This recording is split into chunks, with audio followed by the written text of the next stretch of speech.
Index Astartes, Alpha Legion, the faithful and the true. From the shadows they come, the sons of the Hydra, heirs to the cunning and wisdom of not one but two Primarchs.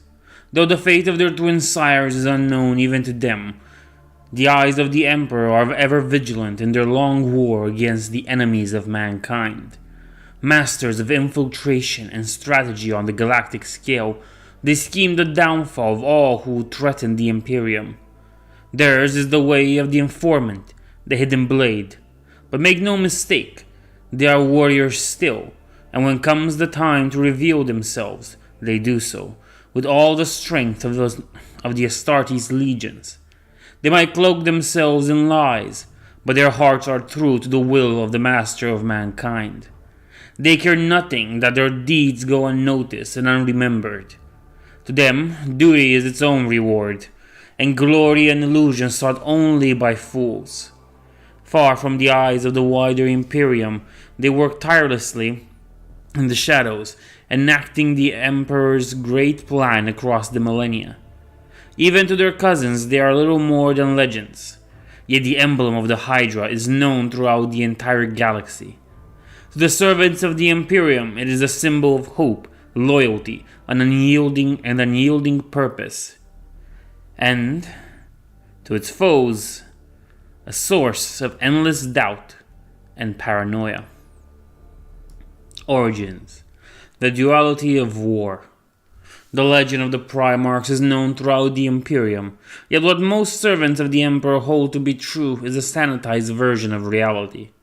For instance, the common citizenry of entire worlds does not know of the traitor Primarchs, time-shrouded myths referring only to the 9 loyal sons of the Emperor and the nameless spawn of darkness against which they battled.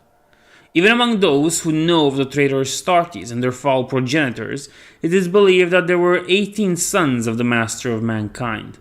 Such mystery has come about as a result of both the inevitable decay of archives that come with the passing of 10,000 years and the Inquisition's efforts to suppress the truth of chaos, lest the Imperium burn in its flames. Even among the Inquisition, only those with access to the most complete record know of the 2nd and 11th Primarchs, whose fate is unknown to all by edict of the Emperor himself. 20, then, appears to be the number of Primarchs who were created in the Emperor's gene vaults on Terra. Yet such was not the case, for there were 21. One of the greatest and most well-guarded secrets of the Imperium is that the Primarch of the 20th Legion was actually a couple of twin brothers, Alpharius and Omegon, named from the words used for beginning and end in a long-dead language of old Terra. The divine essence of the Emperor that was bestowed upon the Alpha Legion's Primarch was somehow separated into twin vessels, though whether that was by accident or design is unknown. The Emperor made sure that this was known to no one, even among his own research staff, using his psychic powers to alter the perception of all those who worked on the 20th life pod. Already, the Master of Mankind could see the potential advantage this duality would bring to the Legion that was to be forged in the twins' Primarch's image. But before that potential could be realized, the Dark Gods made their move to destroy the Emperor's dream, and the Primarchs were stolen and scattered across the galaxy. All of them landed on worlds that had been colonized by mankind in ages past. All of them except for Alpharius and Omegon. The 2 Primarchs were separated by the raging madness of the warp. Their life pods turned to shreds. The 2 halves each manifested aboard a ship belonging to one of the many factions that had formed within the coming of the Age of Strife and the collapse of mankind's first attempt at a galactic dominion.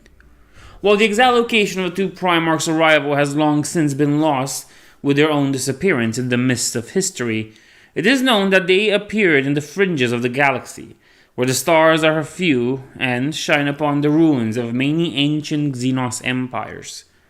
We now know that this region of space as the Hollow Stars, where only the bold and the insane dare to go. Already at that time, this was a place most hostile to human life. for the passing of 10,000 years means little to these age-old ruins and their hidden hazards.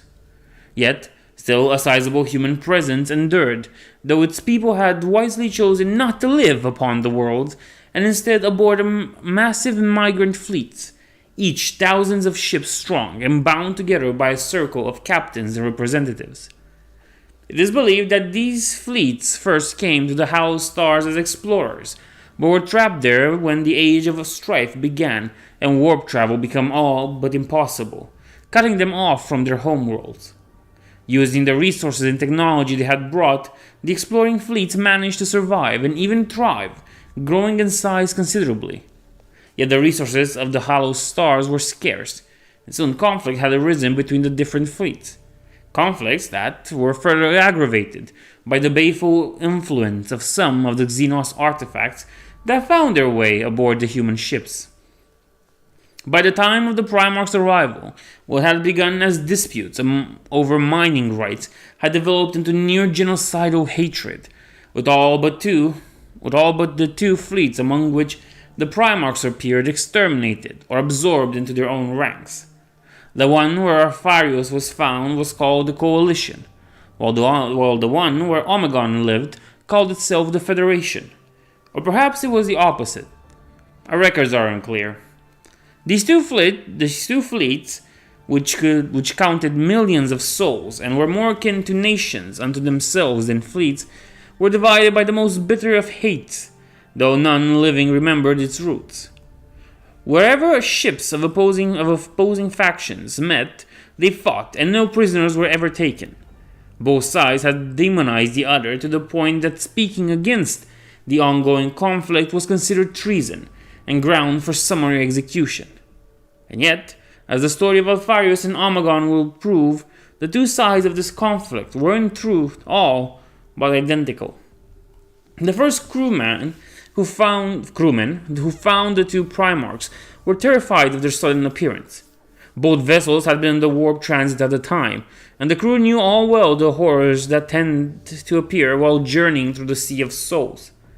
Fortunately, the young Primarchs were only babies at that point, and not even these hardened void sailors could bear to slay sleeping children. Instead, they adopted the newborn into their ranks. Each of the groups of discoverers told their superiors that they had found the baby in the depths of the ship, doubtlessly abandoned there by some uncaring parent. The Primarchs were devoid of any of the genetic deviancies that had begun to plague the Voidmen over the generations of travel, and so each of them was seen as a blessing and a symbol of good luck. Alone, each of the two Primarchs grew quickly in stature, from baby to child, from child to boy, and then from boy to man. They learned all there was to know about void travel, the ancient mechanisms of the fleet's ships, and even some of the secrets of the warp itself, taught to them by the master navigators. Those were not the genetically mutated navigators of Terra, but the iron-willed men and women who interpreted the streams of the Sea of Souls with nothing but measuring instruments. Centuries of trial and error, and, the best of all of them, intuition. Soon they had surpassed those teachers, displaying an affinity for every facet of knowledge they were exposed to. It only took a few years for the two prodigy children to reach adulthood, and they rose quickly through the hierarchy of their adoptive people. Each was given the captaincy of a small explorer ship, tasked with scouting ahead of the main fleet to search for resources. Such a responsibility was one of the most important of both the Coalition and the Federation, and explorers were given considerable leeway in how they performed their duties. It was unheard of for the officers to be given to someone so young, but the two had proven their strength and intelligence many times, and the few who dared to raise their voice to question it were quickly silenced by a quick interview with the Primarch in the fleet. For almost an entire solar year, Alfarius and Omegon fulfilled their duty, each discovering new resources with near mystical precision. To their crew, it seemed that the captains already knew where they were going, not exploring, but instead following some path they had known all their lives. Ultimately, the two expedition fleets converged on the same planet, as if drawn to it by the current of the Sea of Souls. They emerged from the warp transit at nearly the exact same time, and as soon as they deflected one another, the battle detected. The two captains were no stranger to void battles, having learned from the best and put those lessons into practice against the automated defenses of lost alien civilizations and outriders from the other fleet. But as they guided their ship into the engagement, for the first time in their life, Alpharius and Omegon met their match in one another. Every maneuver was countered, every stratagem seen through. The two flotillas bleed one another, until at last the Primarchs were forced to land onto the system's single planet with what forces remained at their disposal, leaving behind the burning husks of their ships. Once, uncounted millions of years ago, the world had been the realm of a long-dead Xenos species. None remain who know of their fate, save perhaps the scholars who dwell in the Black Library of the Eldar.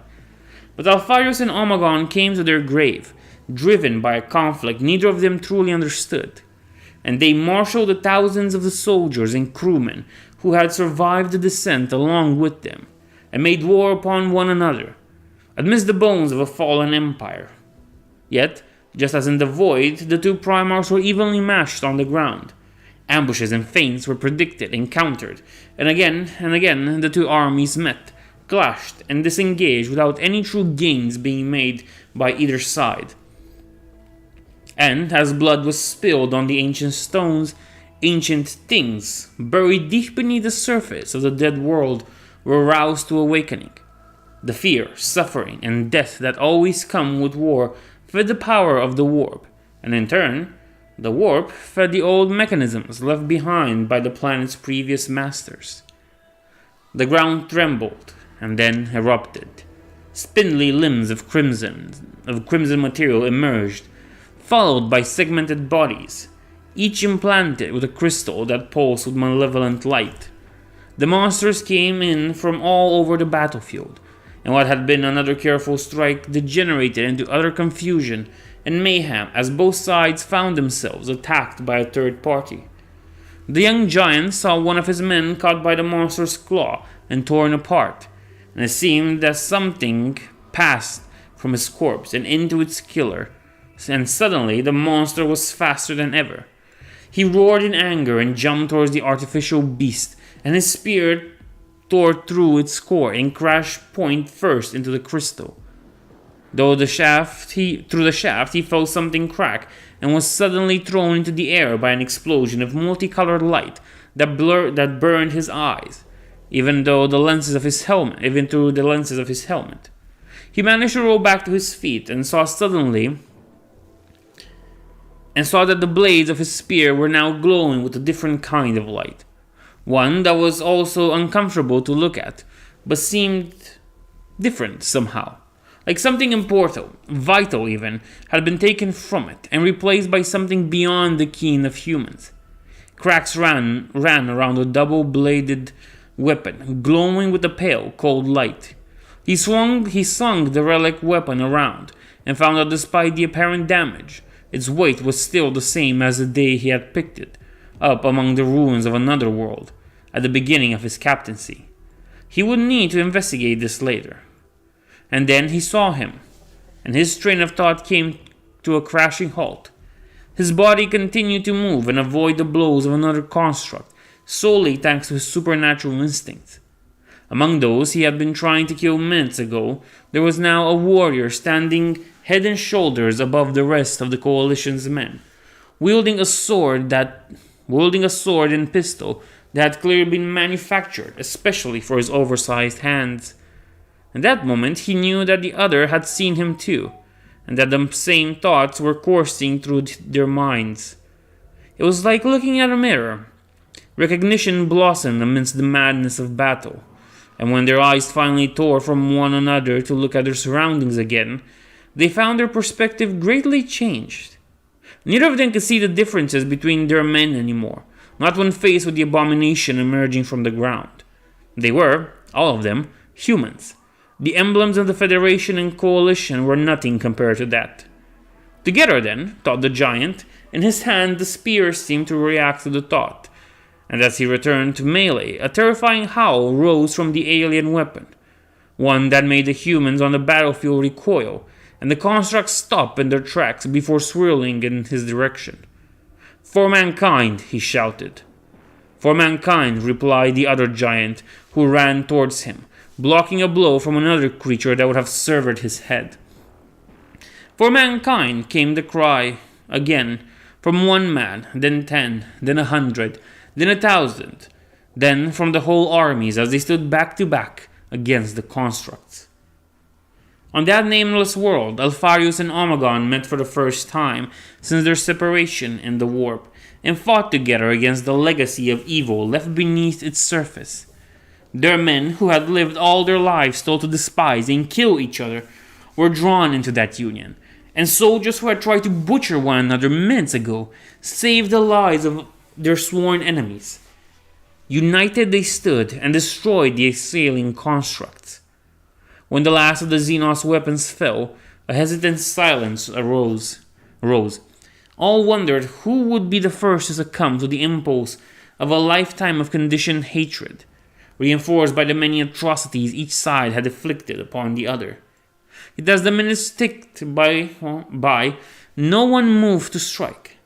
Instead, the medics of both sides were the first to shake off the stupor. They turned to the many wounded and dying and started to treat them, commanding whoever was nearest for assistance. In both cases, regardless of allegiance.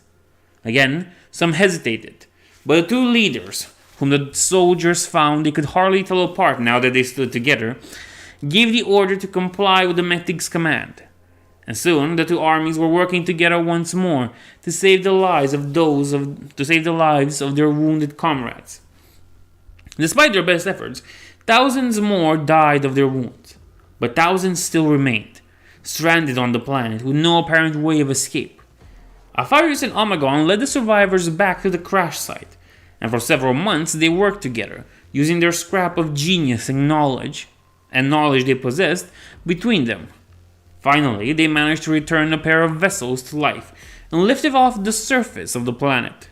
For the first time since the battle, the forces of the Coalition and the Federations were separated. But this was not because the tension between them had resurged. Quite the opposite. Even as the two Primarchs worked to escape the planet, they had designed a plan to put an end to the conflicts between the two factions. A conflict that they now saw as meaningless and dangerous in a galaxy filled with horrors such as those they had fought together. They had vowed to bring an end to the feud between their adoptive people, and their forces had agreed to help them accomplish that goal. Generations of hatred, however, would not be easily swept aside, and both Primarchs knew it. It would take radical action to change the way in which each faction saw the other. Furthermore, with the loss of their fleets, the prestige of the Primarchs was greatly weakened, and they were called to account for the destruction of the ships entrusted to them. Thanks to extensive and cunning preparations, the investigation on both sides confirmed the story the survivors told their superiors, that they had encountered a dangerous Xenos remnant and had barely escaped with their lives aboard the only ship left. The system where Alpharius and Omegon had met for the first time was marked on a star map as one to avoid at all cost, and the two Primarchs were allowed back into an exploring role. With much diminished resources, the two Primarchs set to work. The battle against the Xenos construct had revealed to the two of them that mankind would only put aside its petty feuds when faced with external threats. In their mind, it was a natural trait that had evolved over the millennia, in a galaxy filled with things that would prey upon mankind. Those who would not stand together were all dead. But while the Coalition and the Federation knew very well of the dangers lurking in the hollow stars, they also thought themselves strong enough to stand against them on their own. And so far, their long history had proven exactly that. Later in the Great Crusade, the Alpha Legion would do much to erase the records of its Primarch's actions during the following years.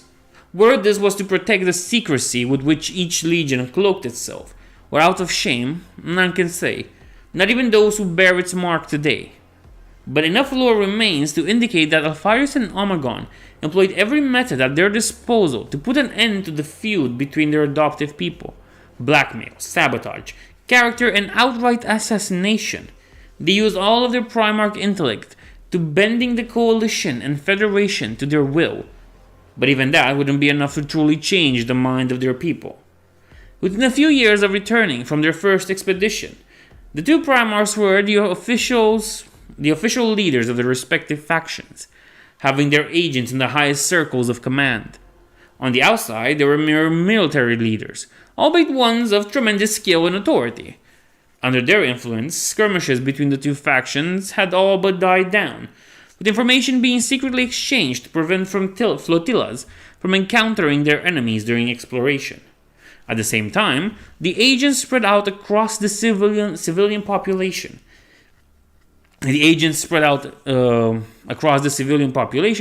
Began to spread the treasonous belief that the conflict was not inevitable, that peace was possible.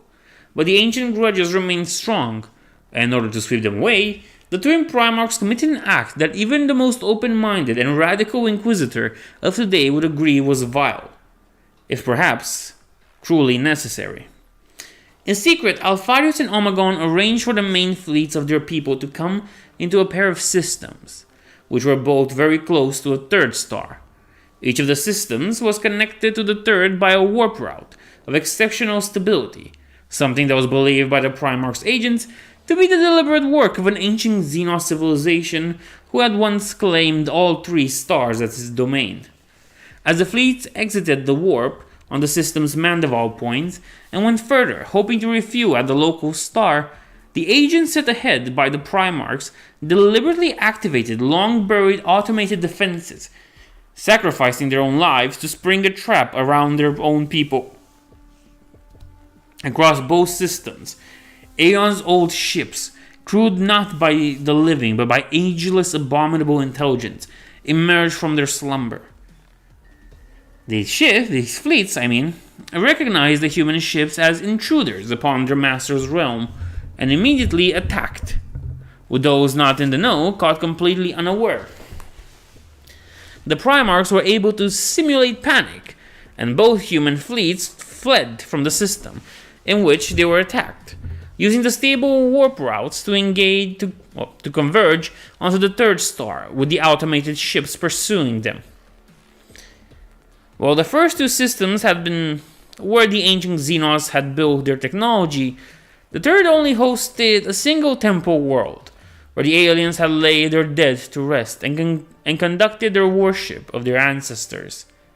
As far as the Primarchs had been able to tell, the Xenos had been uncorrupted by the warp, instead dooming themselves to a slow extinction when their robotic servants had taken over every aspect of their lives, leaving them to fade into a quiet, luxurious obsolescence. Yet the system was far from undefended, and the human fleets began to fight for their lives as soon as they arrived, nearly at the same time. When their pursuers came in behind them, the situation seemed hopeless, exactly as the Primarchs had planned. Through their agents, Alpharius and Omegon managed to bring their fleets together and fought against the abominable ships. When the captain of the Coalition sent hundreds of soldiers to help repel the cybernetic boarders on a Federation ship, without either of the Primarchs intervening, they knew that their plan had succeeded beyond expectations. In a daring raid on the surface of the cemetery world, Alpharius activated a self-destruct safeguard left in place by the creators of the sentient vessels, securing victory for mankind that day, and forging a true peace between the Federation and the Coalition, albeit one born of lies and hidden manipulations. Despite the final victory, the cost of the battle had been tremendous. Dozens of ships had been lost, along with millions of lives. The union born of the Primarch's plan was stronger than either of the two factions had been before, but the tally of the dead was still unprecedented in both of their histories. Amidst the chaos and the death, Alpharius and Omegon openly seized control and began to work to rebuild the strength of their united people. With, of course, their secret network of agents continuing to work in the shadows, shaping public opinion to follow their goals and performing all manners of other deeds. Under the leadership of the twin Primarchs, the new faction, merely named the Hollow Alliance, quickly recovered, and together the people of the Hollow Stars prospered. Combined lore allowed for renewal of technological prowess, while putting together ancient star maps gave the Alliance the most complete knowledge of the region. For years, the Alliance lived in peace, with Alpharius and Omegon tirelessly working to shelter it from the threats that still lurked in the Hollow Stars. Then, finally, contact was made with the Imperium, when Horus Lupercal, Primarch of the 16th Legion, found his younger brothers. At that time, Horus was acting alone, separated from the Emperor, who had gone on some secret endeavor that did not require the presence of his eldest son. Driven by the same strange intuition he had displayed previously about the location of his missing brothers, Horus had taken the 16th Legion far beyond the borders of the Imperium, onto the galactic fringes. And there, as he hoped, he found the last missing members of the Primarchs. "My lord," the sensor officers called out in alarm. "They're trying to get a teleportation beacon on us. The reading I am getting are unprecedented. I think they can get past through our shields." "Where are they coming?"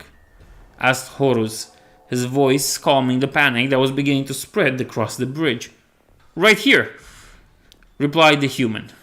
Horus smiled. "He is coming then," he muttered to himself, before turning his back to the crew and staring at the empty space before the reinforced doors leading to the rest of the ship. Arcs of lightning started to course through the air, and a silhouette appeared. At first, only an outline, then a full physical presence. It was a humanoid clad in deceptively simple-looking power armor, holding a strange spear of Xenos design in its hands. Most importantly, it was nearly as tall as Horus, towering above the Lunawools who had tentatively pointed their bolters in his direction. A gesture of Lupercal brought the barrels down. Not that the intruder seemed to notice. His attention was fully focused on Horus. "Hello, little brother," said the first Primarchs, arms spread out in welcome, a warm smile on his noble face.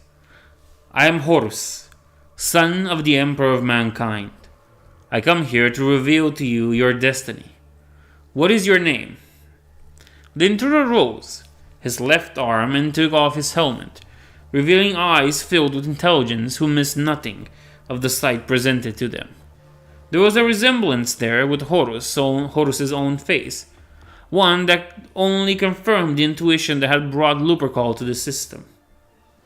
"I am Alpharius." Like so many things about the Alpha Legion, the details of the first meeting between Horus and Alpharius are lost to us.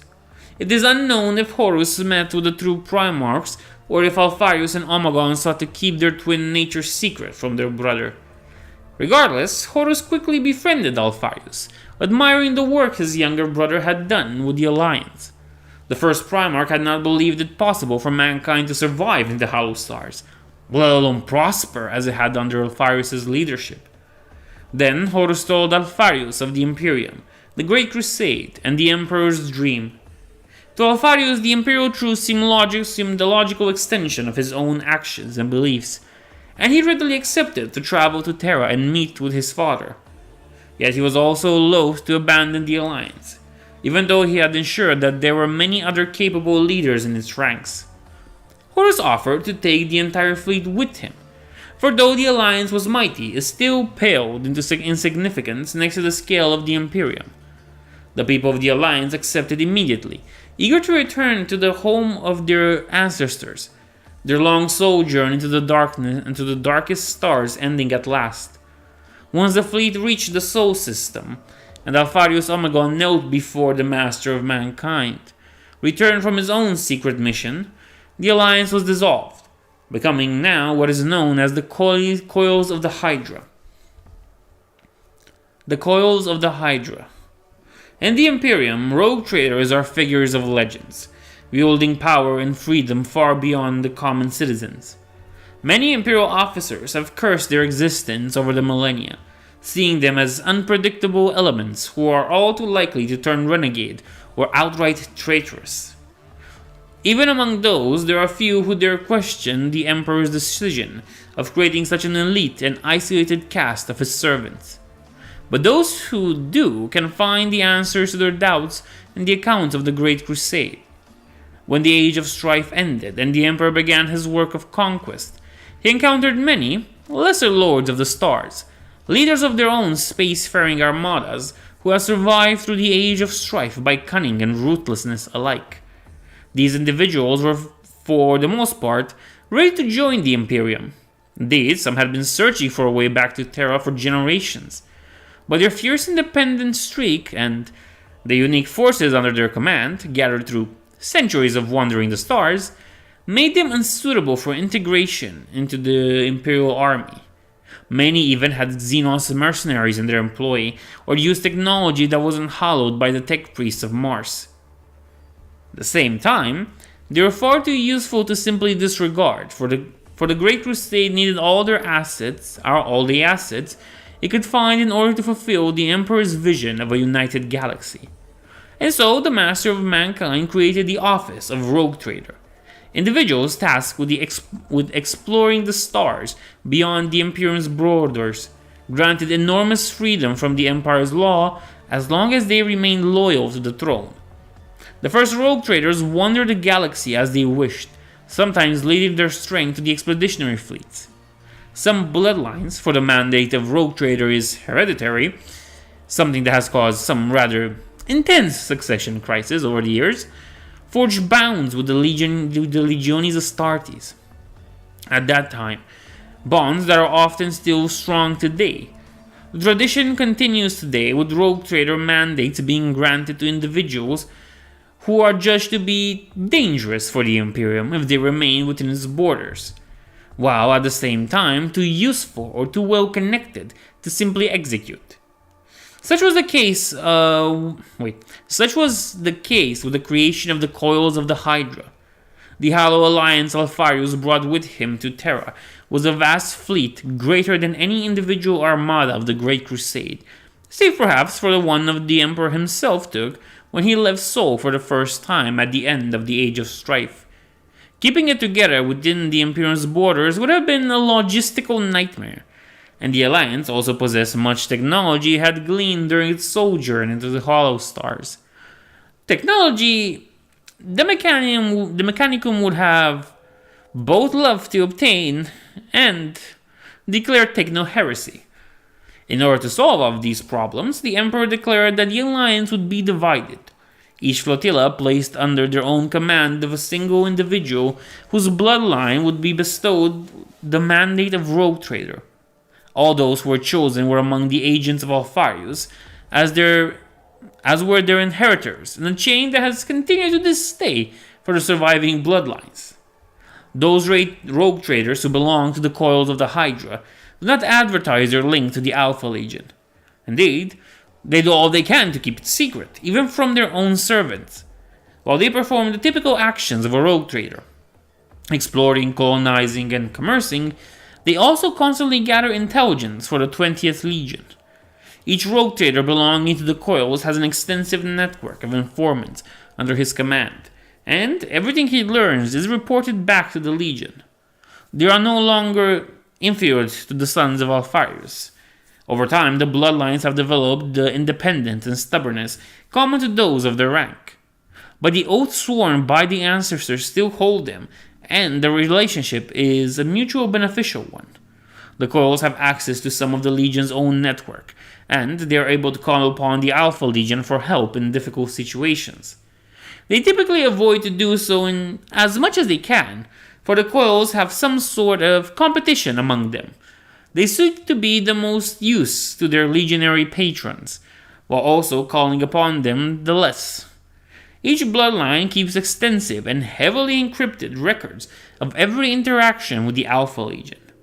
On the rare occasions when two members of the Coils meet, they compare the score of their families, so to speak, using a calculating system of debts owed and paid as complex as anything else pertaining to the Alpha Legion.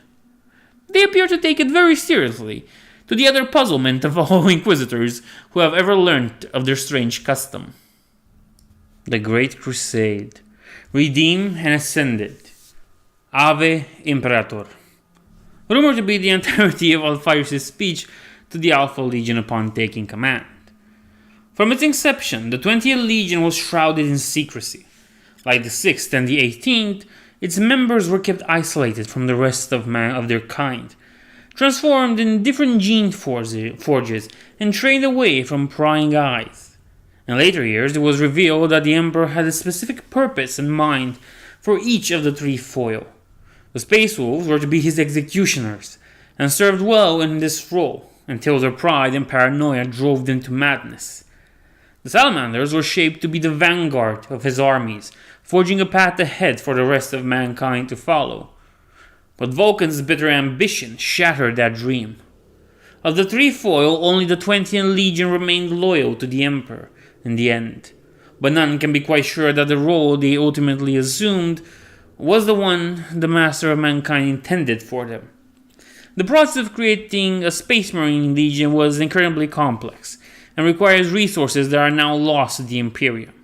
From the genetic samples of a Primarch, the creation of 1,000 transhuman warriors, enough wealth to buy an entire subsector was expanded for each legion in material and personnel. By the time the Emperor and his genesmiths began to work on the last of the legions, however, the process had been fairly streamlined, with all the difficulties worked out. The 20th Legion passed easily through the first stages of testing and reached what was called the Alpha stage, when a small group of legionnaires, about 1 to 2,000, are created for battlefield testing. Theories about the 2nd and 11th Primarchs, whose true fate is unknown even to the Alpha Legion's greatest lore keepers, suggest that it is at this stage that one of the lost legions failed and was subsequently purged. After a legion had passed the evaluation of the Alpha stage, generally during a deployment on one of the fronts of the ending Unification Wars, his recruitment began in earnest, as aspirants were taken from the regions of Terra. But in the case of the 20th Legion, this did not come to pass. The Legion passed its tests with flying colors, yet no influx of recruits was directed to its gene labs for implementation, and the shipyards and forges of Mars only received orders to prepare the resources equivalent to what a single chapter of another legion would need before the 20th Legion joined the Great Crusade. Bucephalus was approaching the Mandeville point.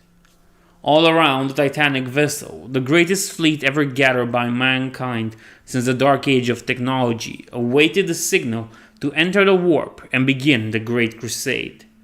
At long last, after centuries of work, the factions of both of the birth system of humanity had been brought together. On the viewing deck of the flagship, a man who was more than a man looked through the reinforced glass and into the infinite blackness beyond. He was so close now. So many obstacles had been laid on his way, so many traps placed by his enemies. But he had still done it. The first step of his plan was complete.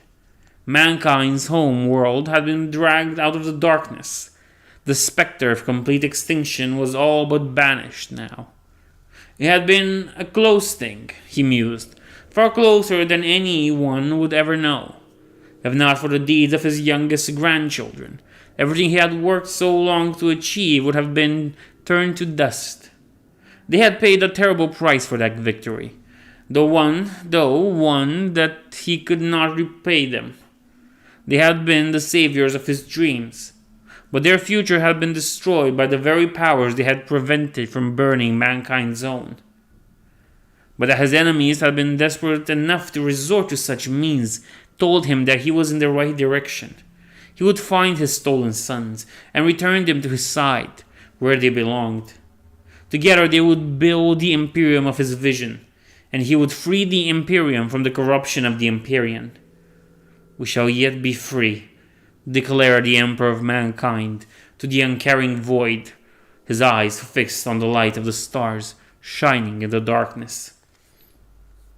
Without a Primarch, It was unknown even to the Great Crusade's high command, under whose authority the 20th Legion acted for much of the Crusade.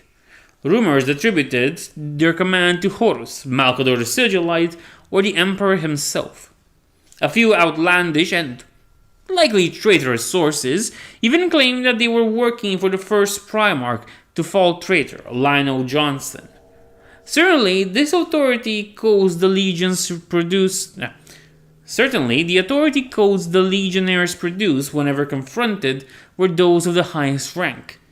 Yet the question remained as to what purpose they served at the time. They appeared all across the galaxy, never more than a single squad at a time. Reports of unheralded space marines were fragmentary, but indicated that among the missions they performed, the warriors of the 20th Legion were tasked with recovering artifacts from ancient ruins and forbidden temples alike, as well as abduct entire groups of people who had vanished into the holds of their unmarked ships, never to be seen again. The own archives of the Alpha Legion speak more in detail of its purpose in these early days. However, the Emperor knew that for all that the Imperial troop preached of a secular and godless galaxy, the powers of the warp were still at work to undo all that he had built. Everywhere their agents had been crushed. They whispered still into the ears of the weak and corrupt, seeking to spread the madness and anarchy. In time, specialized forces such as the Sisters of Silence and the Assassinorum would be created to deal with the threat of the enemy within. But in the beginning of the Great Crusade, such forces didn't exist. And so, the Emperor took the 20th Legion away from the lines of open battle and into a different, but perhaps even more deadly battlefield. Acting under the unquestioned command of both the Emperor and his most trusted advisor and confidant, the 20th Legion roamed the galaxy, hunting rebels and heretics wherever they hid, from the deepest jungles to the most refined palaces of imperial nobility. Due to its limited numbers, the secretive nature of its missions, and the lack of a Primarch for most of the Great Crusade, the 20th Legion was forced to adapt and wage this hidden war in ways other legionies Astartes had never considered. They became a legion of infiltrators, saboteurs, and assassins. Other legions had such units in their ranks, of course, such as the Night Lord's Hunters or the Raven Guard's Shadow Walkers. But the 20th was the only one to embrace it as a full war philosophy, its core role in the war machine of the Imperium. Over time, despite the veil of secrecy surrounding them, the tactics used by the 20th Legion caused its fame to spread. Hundreds of nicknames and titles began to circulate to describe the mysterious 20th Legion, some given by allies, others by fearful enemies. Those include, but were by no means limited to, the Harrowing, Children of the Heiress, the Ghost Legion, the Unbroken Chain, the Combine, the Left Hand of Darkness, Aleph Null, the Silent Sons, the Bound Shadows, the Adversaries, the Final Code, the Lords of Sorrow, and 100 more. It went to the point that it became difficult to keep track of them all, and the enemies of the Imperium thought that there were far more than 18 Space Marine legions in service to the Emperor.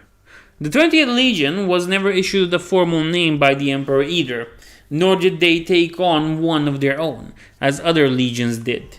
Instead, they revealed in the power their anonymity granted them, going as far as to disguise into the colors of other legions in order to capitalize on their reputation, or keep their implication in a particular conflict a secret. When Horus brought Alpharius to Terra, less than 2 decades before the turn of the 31st millennium, the youngest Primarchs, both of them, met with the Emperor and accepted to assist in his work. For the first time since they had left Terra, the full strength of the 20th Legion was summoned to a single planet, a human world whose population was ruled over by a caste of tyrants, living in high towers and yielding architect of tremendous power, who despite their disunity had been able to keep at bay all Imperial forces sent to bring the planet to compliance. Alpharius and Omegon themselves went to this world, Bar Savor, disguised as mere legionaries. And there, the legion brought an end to a campaign that had lasted for years, within days. Before the Primarchs revealed themselves to their sons and took command of the gathered legion, for the first time, the 20th Legion received a true name of its own, the Alpha Legion. All warriors learned the secret of their twin Primarchs and vowed to keep it hidden from the enemies and allies alike. Under the command of Alpharius and Omegon, the Alpha Legion partially emerged from the shadows, leaving the duties of hunting the traitors and the heretics to others and joining the front lines of the Great Crusade. Yet the legacy of nearly 200 years spent fighting in the darkness would endure across the Legion, even as its numbers finally grew thanks to its Primarch's presence. However, so did its infamy. It is thought that the unmitigated success of the Primarch's plan to create the Hollow Alliance was the result for the Cavalier attitude for life and the codes of war displayed by the Alpha Legion in the first years following their return. Their methods had worked, after all, producing something that many would consider a miracle, bringing an end to centuries of bitter, hateful conflict. The death they had caused along the way were, in their eyes, a sad but necessary price, and one far lesser than what continued hostilities would have claimed. And so the twins taught the same methods to their legions, encouraging their sons to continue down the path of supreme pragmatism that they had already been following before being reunited with their fathers. At the same time, it is said that Alpharius and Omegon suffered from being the last of the Primarchs to be found. In their eyes, the roles of honor of their legion were lacking when compared to the others, and they were determined to fill the gap as quickly and as efficiently as possible. This was only aggravated by the insulting comments of Robut Guliman, Primarch of the Ultramarines. The Avenging Sun joked that the Alpha Legion, having joined the Great Crusade this late, would never be able to equal the records of his own legion. Then, when he saw the methods employed by the 20th, his humor turned to scorn as he denounced the Alpha Legion as cowardly assassins skulking in the shadows, unwilling to face their enemies from the front, and unworthy of the Great Crusade. Today, the Alpha Legion's analysis believed that this reaction was due to Guliman's own tragic past, when his family were slain by conspirators while he was away and unable to defend them, instilling in him an understandable disgust for the more subtle ways of war. This is not to say that Alpharius and Omegon were blameless in how their legion was perceived by their Ultramarines brothers. In the first years after they took command of the Alpha Legion, the campaigns waged by the 20th were incredibly brutal and ruthless, with world after world submitting to the rule of the Imperium. Its cities in flames, its infrastructure ravaged. No other legion had matched the rate of conquest of the Alpha Legion in that period, nor has any since, in fact. Respect for the sons of Alpharius grew across the Great Crusade, but fear grew far more quickly, and the image of the Alpha symbol of the Legion wore as its emblem in this day was soon associated with quick, costly victories that left naught but ruin in their wake. Still, the Alpha Legion was far from being the only one employing methods of war that others might find distasteful. But then, on the other side of the Great Crusade, Conrad Curse, Primarch of the Night Lords, received a disturbing report. It came from a traumatized, guilt-ridden Magos of the Ordo Biologists, who was begging the Primarch's intervention. According to the astropathic transmission, the Magos had worked under Alpharius' personal command to craft a viral plague that was about to be deployed against a particularly vicious breed of fungal xenos that fed upon the marrow of living human beings, the Akhairet. This was nothing exceptional, except that in order to use the biological weapon with maximum efficiency, the Alpha Legion had chosen to deploy the virus among the human population on which the Xenos had preyed for generations. Thousands of humans had already died, for while the disease had been designed to be utterly lethal to the Akhariet, the humans weren't completely immune carriers. Despite his extensive augmentations and detachments professed by the discipline of the machine god, the Magos was at his breaking point and implored Kurz, known to be among the most humane of the Primarchs, to stop his brother. It's funny because the Magos biologists aren't really as machinery as their other kin. It was then that the savior of Nostromo decided to take action. Leaving his legion in the hands of his first captain, he traveled through the entire galaxy to find his brothers fighting the final phase of their latest compliance. For a long time, he didn't say anything. He didn't condemn nor accuse. He merely stood there, looking at them, standing above the bloody corpses of their victims, with the light of the fires ravaging the city illuminating the scene. Already thousands had died in the fire the 20th Legion had started. A diversion to draw away the palace's guards so that their kill teams could strike at the planetary leader. His body laid on the ground amid his personal bodyguards, ignored by the 3 demigods who stood in the ruins of his throne room. Ultimately, his death would break the opposition to the Imperium on this world, and the planet would reach compliance much sooner and with less casualties than would have been achieved through conventional warfare. Kill thousands to save millions. It was the kind of choice that the legions had been created to make. And yet as they stood before their older brother, for the first time in their life, Alpharius and Omegon felt shame for their actions. "This is not who you are," said Conrad Kurz at last. The voice of the Primarch of the Night Lords was soft and his tone gentle, yet as unyielding as the motion of the stars themselves. "You are no killer of innocents. You are no blind butcher, uncaring for those you slay on your way to victory. You are better than this." But Alpharius protested weakly and without conviction. It was Omegon who ended the sentence with a single word, one which had once seemed so important yet now sounded so hollow. "Victory." Conrad Kurz spread out his arms to encompass the destructions they had inflicted upon the city, which had endured the horrors of old night without succumbing to any of the predators that haunted the galaxy. Libraries holding priceless knowledge were aflame. Monuments of the past were crumbling to ruin as the mighty pillars of steel that held them up melted in the heat. The sound of screaming echoed amidst the desolation, screams of pain and sorrow. A stab of cold horror and shame pierced through the hearts of Alpharius and Omegon, as they remembered how many times before they had heard the same chorus of suffering.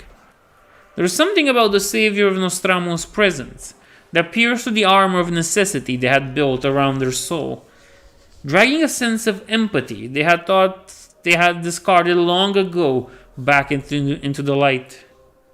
No victory is worth such a price, brothers. The first meeting with Conrad Kurz changed the twin Primarchs and their legion forever. Gone was their cold disregard for civilian casualties, their ruthlessness in the pursuit of victory and glory. In the years that followed, the twins worked hard to change the ways in which their legion prosecuted its wars, turning from terrorist strikes and widespread destruction to espionage, information manipulation, and highly specific assassinations. They also became masters of propaganda, working from behind enemy lines to convince oppressed populations to revolt against their compliance-refusing overlords. The Sons of Alpharius were still a brutal force of conquest and domination. They were, after all, Legiones Astartes, but their body count lowered dramatically. Imperial forces, who previously had been loath to fight alongside the 20th, for fear of being caught in their devastating schemes, came to appreciate the tremendous advantage that the intelligence-gathering efforts of the Alpha Legion brought to their allies. To symbolize this rebirth, the Alpha Legion adopted the reptilian scales that adorn their armor to this day, representing a serpent's ability to shed its skin and continue to live free of the mistakes of its past. It was also at that time that their emblem changed from the unassuming Alpha symbol to the mainly headed Hydra of ancient myth. The dark reputation attached to this legendary beast both due to his role as an enemy of heroes in stories and its association with the snake might make it surprising that the Legion would take it as its symbol. But Alpharius and Omegon wanted both to represent the individuality favored by the Legion, each Astartes capable of adapting to any circumstances and accomplish his objectives on his own, and pay homage to the brother who had brought them clarity of purpose. Just like the Night Lords who would use frightful imagery to bring about the enemy's surrender, the Alpha Legion chose an emblem that would tell their foes that no matter how many Alpha Legionnaires they killed, there will always be more they had missed. And yet, even after Conrad convinced his brothers to change their ways of war, he could not, or did not want to, change their deep nature. Even among Primarchs, Alpharius and Omegon were unconventional strategists and supreme planners, bordering on the paranoid. Despite the countless victories of the Great Crusade, the Imperium still had many powerful enemies, none greater than the ones dwelling on the other side of the Veil. Though the corrupted empires of the Hollow Stars had long since died, there was no telling what other tainted Xenos species might lurk at the unexplored swaths of the galaxy, waiting for the slightest opening to unleash unspeakable horrors upon mankind. The twin Primarchs knew that their father had a plan to protect mankind from chaos, but they also knew that plans had a tendency to fall, and for all that they loved and respected the Emperor, they also knew he was neither infallible nor all-powerful. The fact that he had been unable to prevent the theft of the Primarchs, as well as others, and even more secret events, proved it to them. And they saw it. Preparing for the worst was their duty, what they had been created for. And so they did. Taking advantage of the fact that they could wield the Primarch's authority in two places at once, they worked hard to increase the size and assets of the Legion. Pacts were made with Forge Worlds to build vast fleets of ships and provide weapons and armor, while recruitment facilities were built on dead worlds, where the tide youth of many worlds were brought and transformed to legionnaires. All this was shrouded in secrecy, records falsified or outright destroyed. The Alpha Legion wasn't naive enough to believe they were the only ones capable of waging secret wars, and they believed that the best way they could protect the Imperium was if no one truly knew the extent of their capabilities.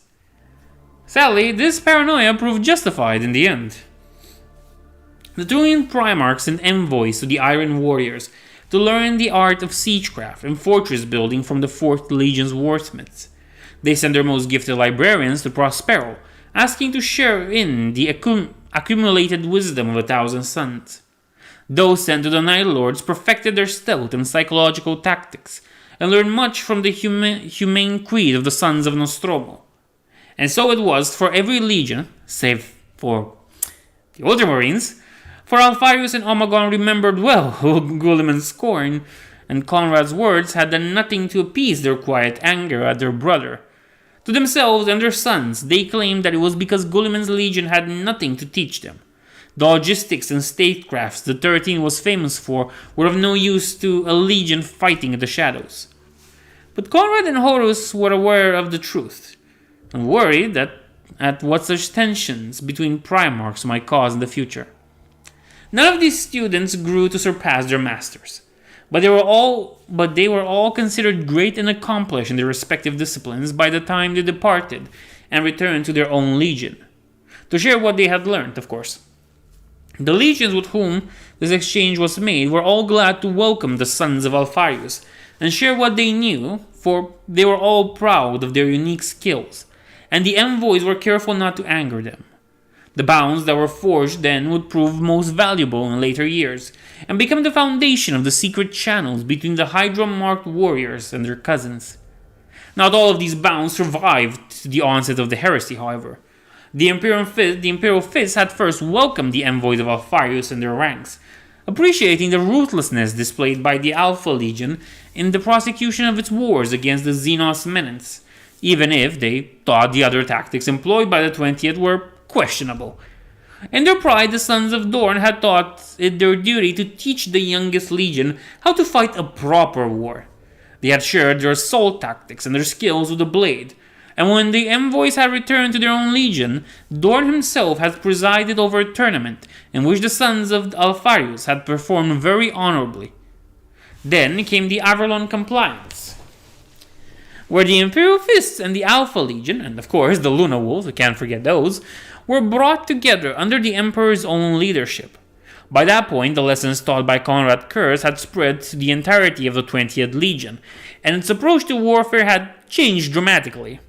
The Alpha Legion intervened on several occasions to prevent the Imperial Fists from endangering the lives of their Imperial Army allies, as well as to stop the Sons of Dorn from committing wholesale slaughter on the population of Avalon when their cities were finally breached.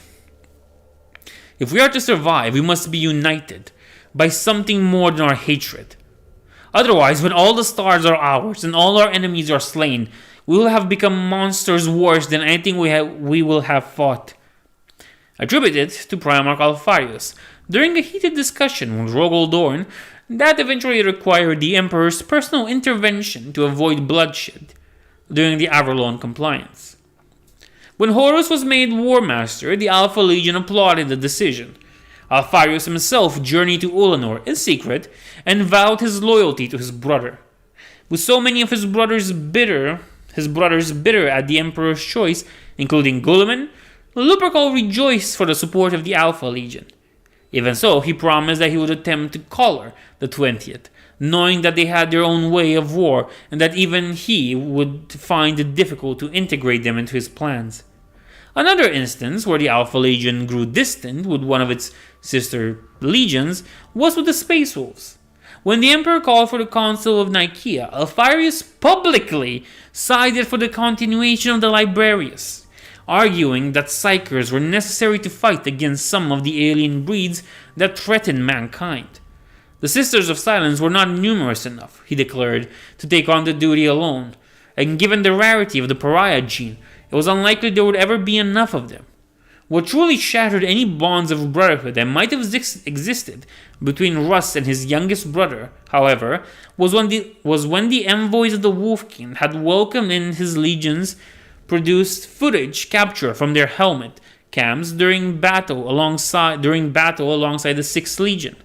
The footage clearly showed the rune priests were employing psychic powers themselves, despite the wolves' denial of the obvious truth.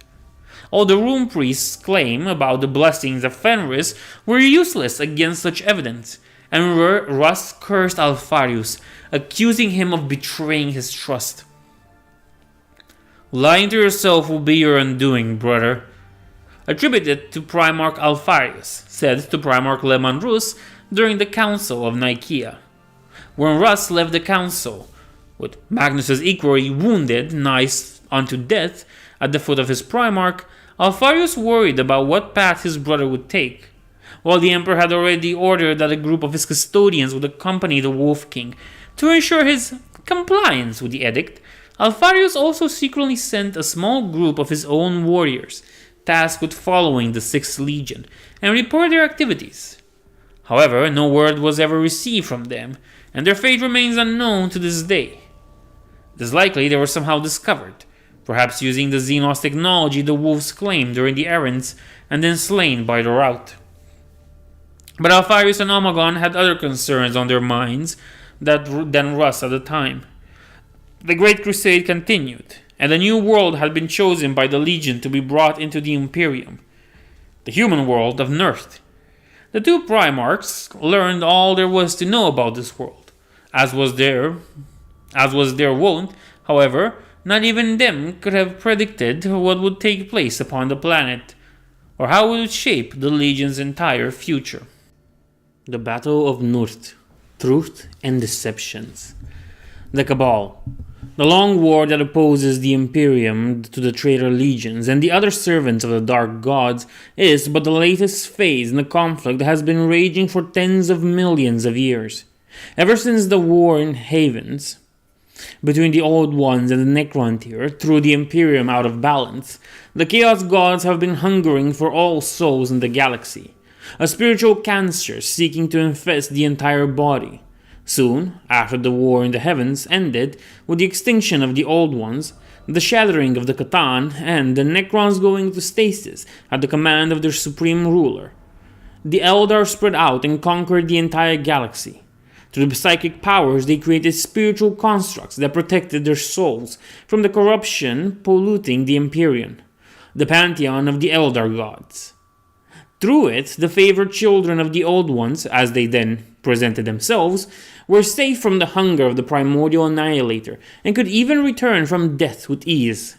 However, not all species were so protected, and while the primordial annihilator desired the destruction of the Eldar most of all because of their psychic strength, they turned their gaze to other, more vulnerable species. A series of terrible genocides followed, as species after species was consumed by the ravenous hunger of chaos. Their people corrupted from within before demon incursions wiped entire worlds clean of life. In time, an organization was founded by a group of powerful Xenos leaders, calling themselves the Cabal. They included members of the most exotic species, including life forms entirely gaseous or even energy-based. By combining their technology, they were able to actually fight against the pervading touch of chaos. Agents were sent across the worlds of their people, aimed at the minions of chaos, while psychers banded together to create lesser warp constructs that held the worst of the demonic incursions at bay. For millions of years, they fought, occasionally assisted by members of the Eldar race who took pity on the plight of these young races. Yet every victory was bitter, for over time the dark gods coalesced from the corruption, giving faces to the different aspects of the primordial annihilator. How exactly Khorne, Tzeentch, and Nurgle were born as true chaos gods is unknown.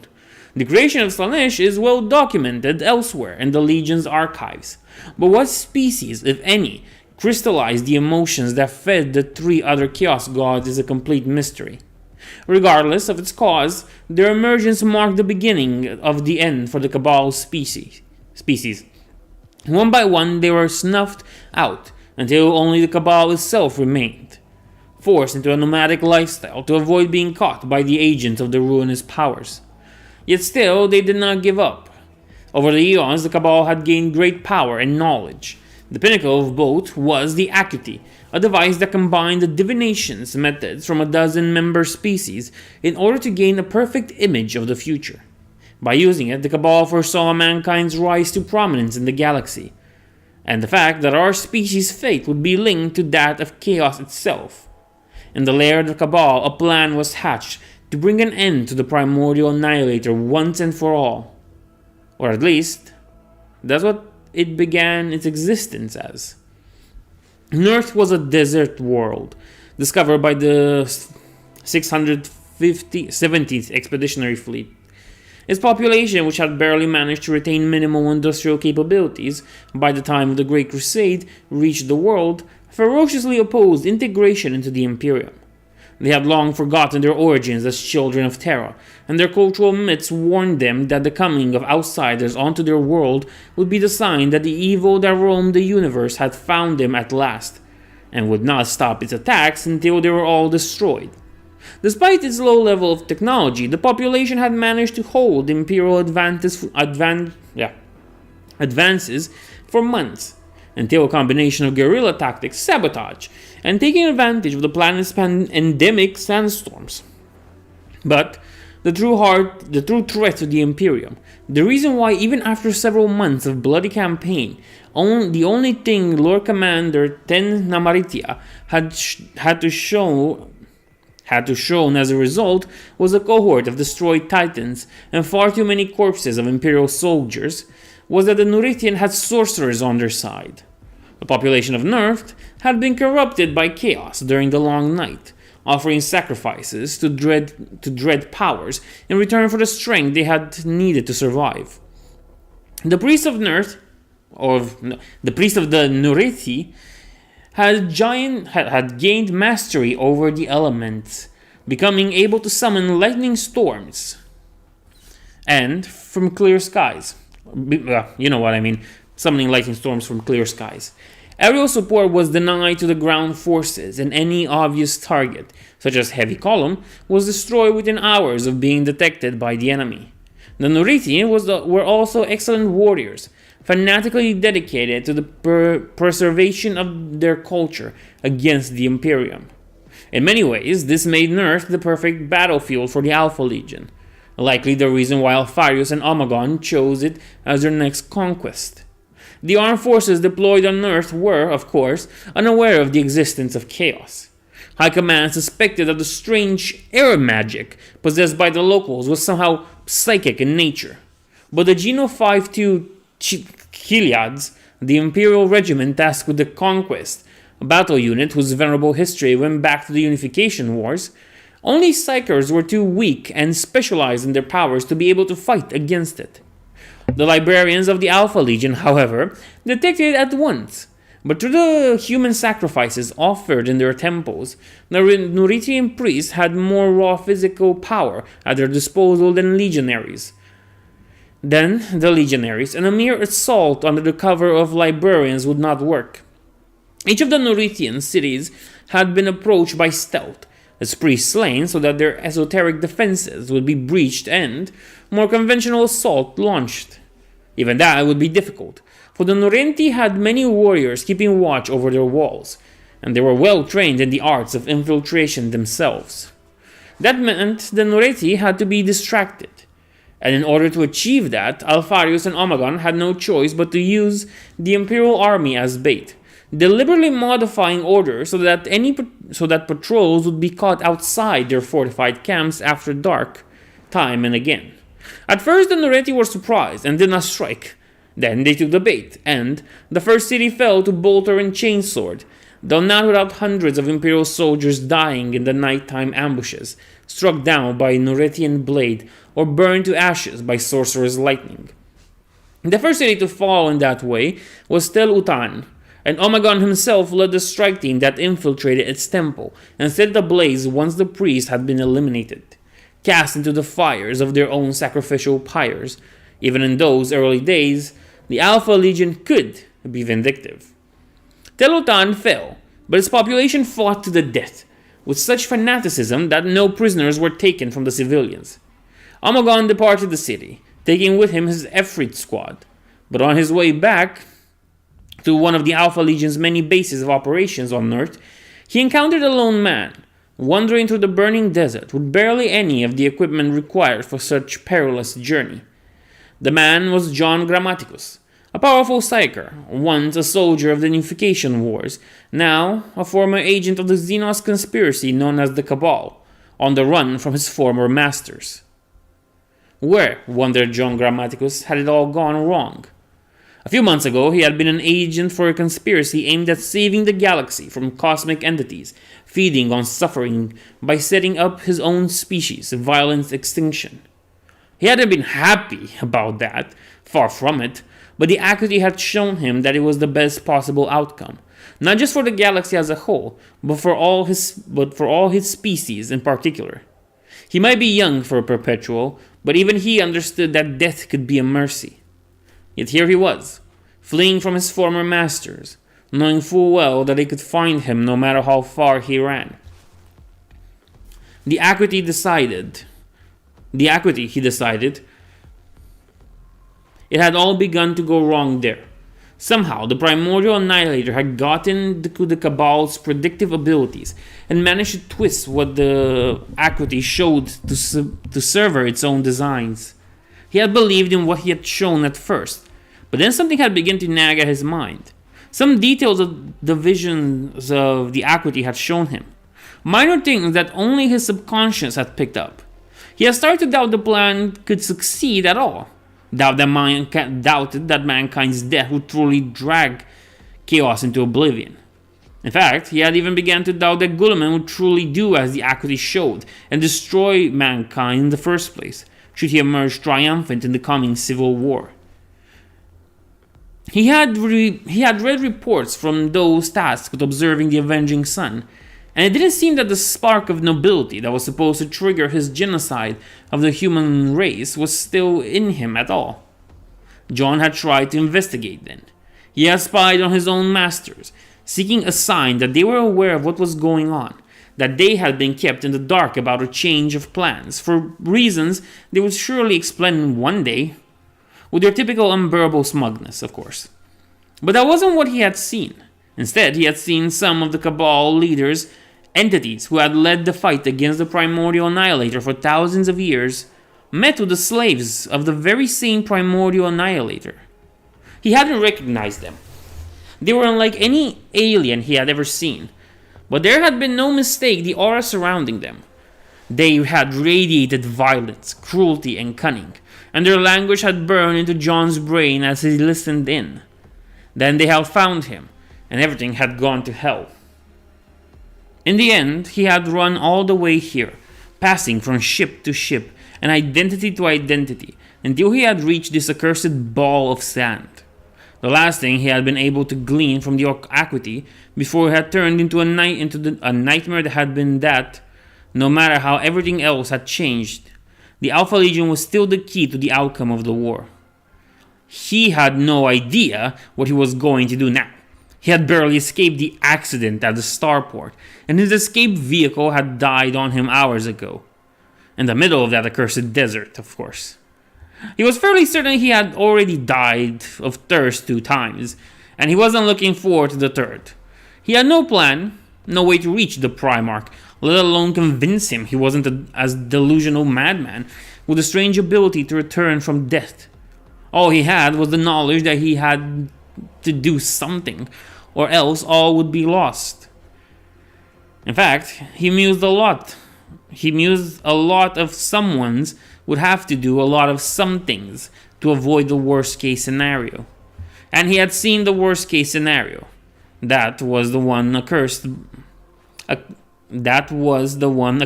gift from the Acuity. He had no doubt was 100% accurate. The ruinous powers would not have missed an opportunity to have someone do their work for them by showing him something he would believe would happen if he didn't do what they wanted him to do, only to have it happen anyway. Frack. His head hurt, as it did whenever he remembered the horrors of the Acuity had shown him chaos had in store for mankind. If it looked like that was inevitable, he was fully prepared to throw himself into a black hole and hope that was enough to kill him rather than be alive to see it become reality. Something moved ahead, a shadow amidst the infernal burning of the sun. John blinked and looked up, and he saw an armored figure towering above him as if he conjured from thin air. John blinked again, his thirsty brain trying to process what was happening. For a few seconds he stood immobile, struggling to even remain on his feet. Then he managed to open his mouth and speak. "I must speak with Alfarius." Then he fell, darkness and death taking him once more. Grammaticus had been wandering in the unforgiven heat of Nurt's desert for days when Omegon found him, and he succumbed to dehydration mere moments after the encounter. However, to the Primarch's surprise, his body suddenly forced itself back to life, despite not having ingested one drop of liquid. Intrigued by this strange phenomenon, and by the Wanderer's last words before his collapse, Omegon brought him to his camp and had him helped by his apothecaries, under heavy surveillance, of course. The man didn't look like a Norinthian agent, but his seeming immortality was suspicious in the extreme and deserving of further examination. It only took several hours for Grammaticus to recover to the point that the Alpha Legion could interrogate him. His first words to Omegon were a warning. He had come to Nurse to meet with the Alpha Legion, to bring them word of a terrible threat to the Imperium. But the agents of this threat were on his tail, or trail, I guess, seeking to silence him. Something in his demeanor convinced Omegon that he was telling the truth, and the Primarch gave orders to prepare to move to a more secure location. However, just as Grammaticus was finally about to say what his warning was about, the base came under attack. A host of strange Xenos creatures suddenly appeared, wielding weapons the likes of which the Alpha Legion had never encountered before. Omegon and his Efreet squad fought against them, But despite their extraordinary battle skills, they failed to notice that the attack was only a diversion for another assassin to slip through the ranks. It had been all going surprisingly well, which of course meant that his old bosses were about to frack him with once more. "The Cabal has been deceived," he called out, desperately rolling out of the way of another strike. "You must help me stop them." "I only have your word for it," growled Daemon Prytanis. The other Perpetua was as cold and determined as he had been since Grammaticus had known him for the first time 1,000 years ago, when he had been recruited into the service of the Cabal. "Who would you trust in my place, John? You, the monkey, or them, who have spent ages fighting the Primordial Annihilator?" "If your friend's word isn't enough," declared a new voice, "then I hope mine will be." The two Perpetuals turned to look at the voice. There's the two new arrivals, the swirly lightnings of the webway portal closing behind them. Both of them were Eldar, but they were as different as could be. One of them was young, as such things were measured amongst the children of Isha, and wore the robes and staff of a Farseer. The other, Asuramen, John breathed, eyes wide at the sight of the first and greatest of the Phoenix Lords. After dispatching the Xenos attackers, Omegon returned inside the hideout, ready to evacuate Grammaticus. But the human psyker wasn't alone. Instead, another man, one that looked grim and murderous, stood at his side, as did two Eldar. Omegon's first reflex was to strike them down, but Grammaticus managed to convince him to hear them. These two, claimed the Immortal, had more details about the threat he had come to Nurth to warn the Primarch about. The Eldar introduced themselves as, oh boy, Eldar Ultran. Yeah, Farseer of Craftworld Ultwi, and Asurman, Phoenix Lord, the Hand of Asurian. While the Farseer was unknown to Omegon, Asurman wasn't, and Omegon nearly drew his blade there and then as he recognized the Xenos who had killed the foster mother of his brother Conrad. Only when Asurman expressed his sorrow for the death of Teresa Vacuolo did the rage of the Primarch abate, and he was able to listen to the alien's message. Eldrad, spoke of how Ultwi had foreseen a great war amongst the Imperium, the Primarch succumbing to the corruption of the Warp. The Circle of Seers had been able to identify two of the Primarchs who were at the greatest risk to fall, Conrad Kurz and Angron, and attempted to eliminate them before they grew too powerful. But they had been deceived. Eldrad had gone to Nursia, leading the team of hunters that was tasked with the elimination of the infant Angron. But when he had seen the child Primarch walking through the mountains, the Farseer had seen how he and his peers had been deceived. He had seen how the attempts to kill Angron would fail, and instead set him on the path that would eventually lead to his downfall. And he had cancelled the attempt and withdrew from Nursia, telling his peers of what he had understood. At the same time, Asurman had led an attack on Nostromo. In their visions, the Seers of Ultwi had witnessed the destruction of their craft world at the hands of an army led by the scions of the Night Hunter's bloodline. Yet when Asurman had confronted the Night Hunter, he had seen that there was something more to the Primarch than the madness born of relentless execution and bloody duty. There was light in the life of Conrad Kurz, a light the Phoenix Lord nearly inadvertently snuffed out. After his body was broken by the hands of the King of the Night, Asurman had been resurrected once more by the lingering power of Asurian, and he had understood that he had nearly been manipulated by the Dark Gods into helping turn a child of the Emperor of Mankind to their service. Yet the plan had failed, and through uniting the people of Nostromo against them and under Kurz's leadership, Ultwi had ultimately averted that possibility forever. Except the Night Lords kinda hate you. The two separated incidents had convinced both the Farseer and the Phoenix King not only that mankind could resist the corruption of chaos, if it were given the chance, but also that even the visions of the Eldar Seers, supposed to be the clearest of all, had been compromised by the arch-enemy.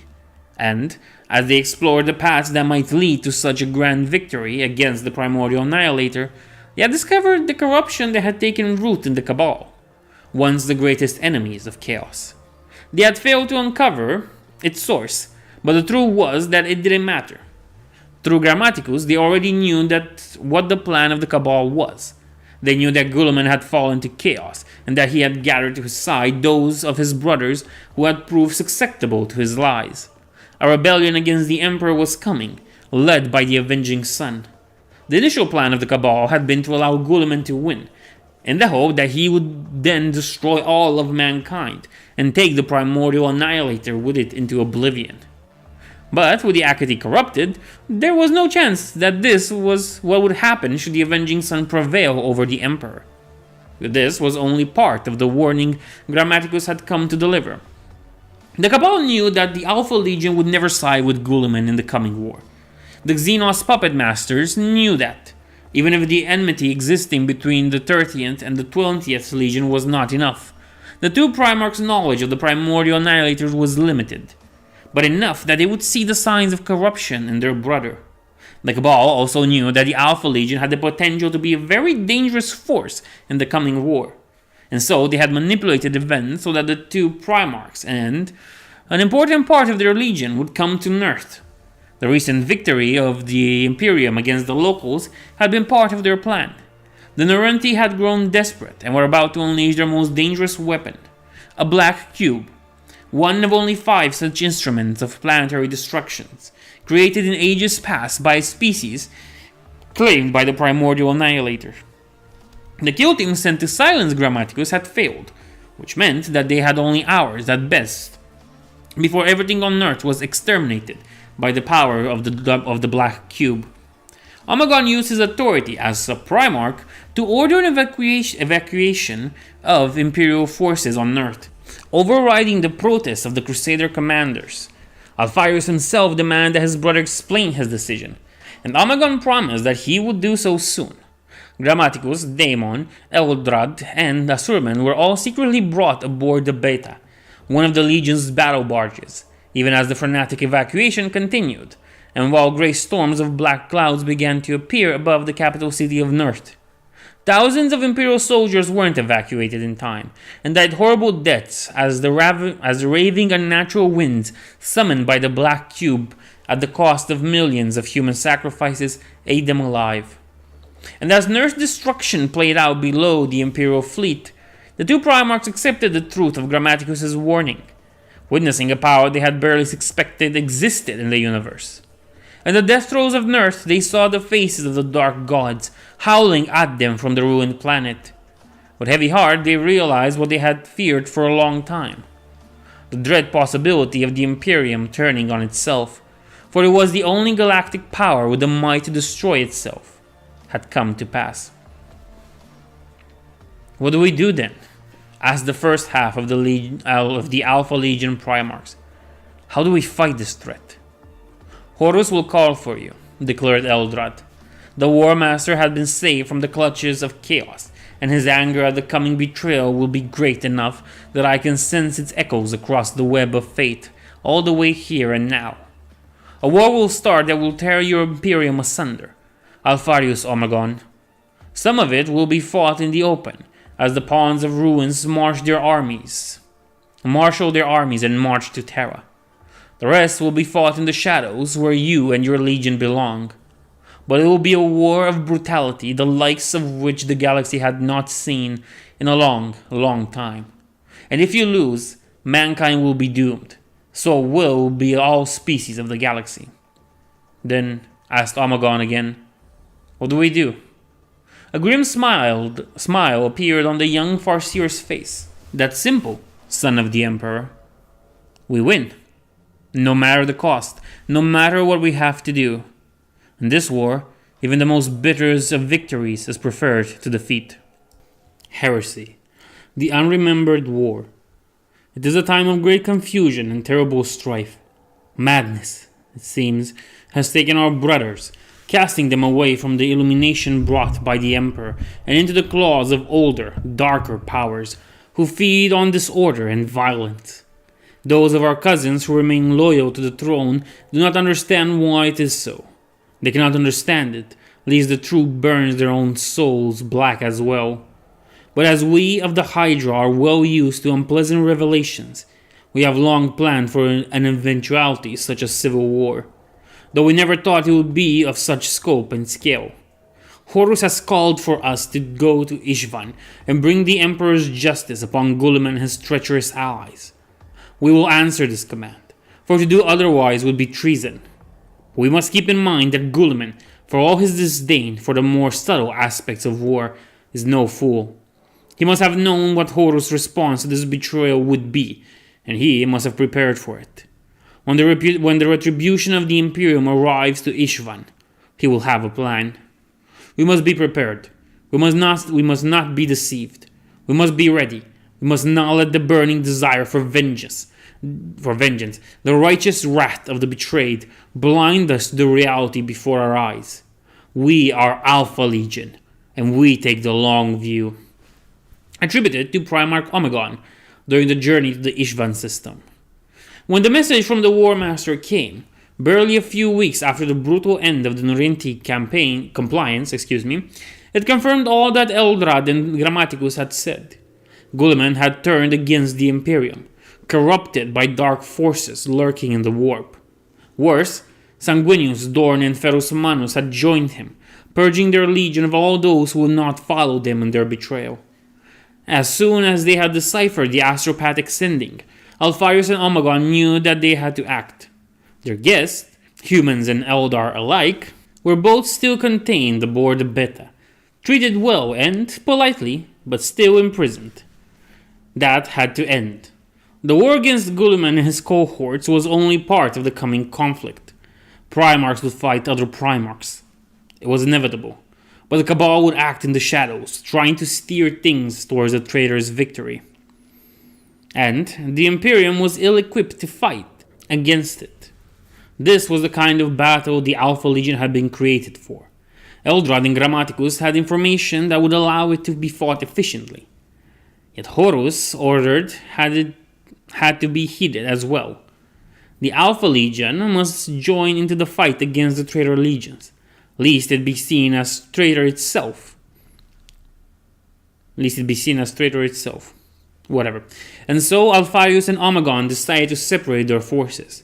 One of the Primarch would go to Ishvan and fight the war against the traitor legions. Another would go with Eldrad and Grammaticus and fight the war against the Cabal. This war would never be recorded, would never be known to the wider Imperium, yet it had to be fought. And so Alpharius and Omegon parted.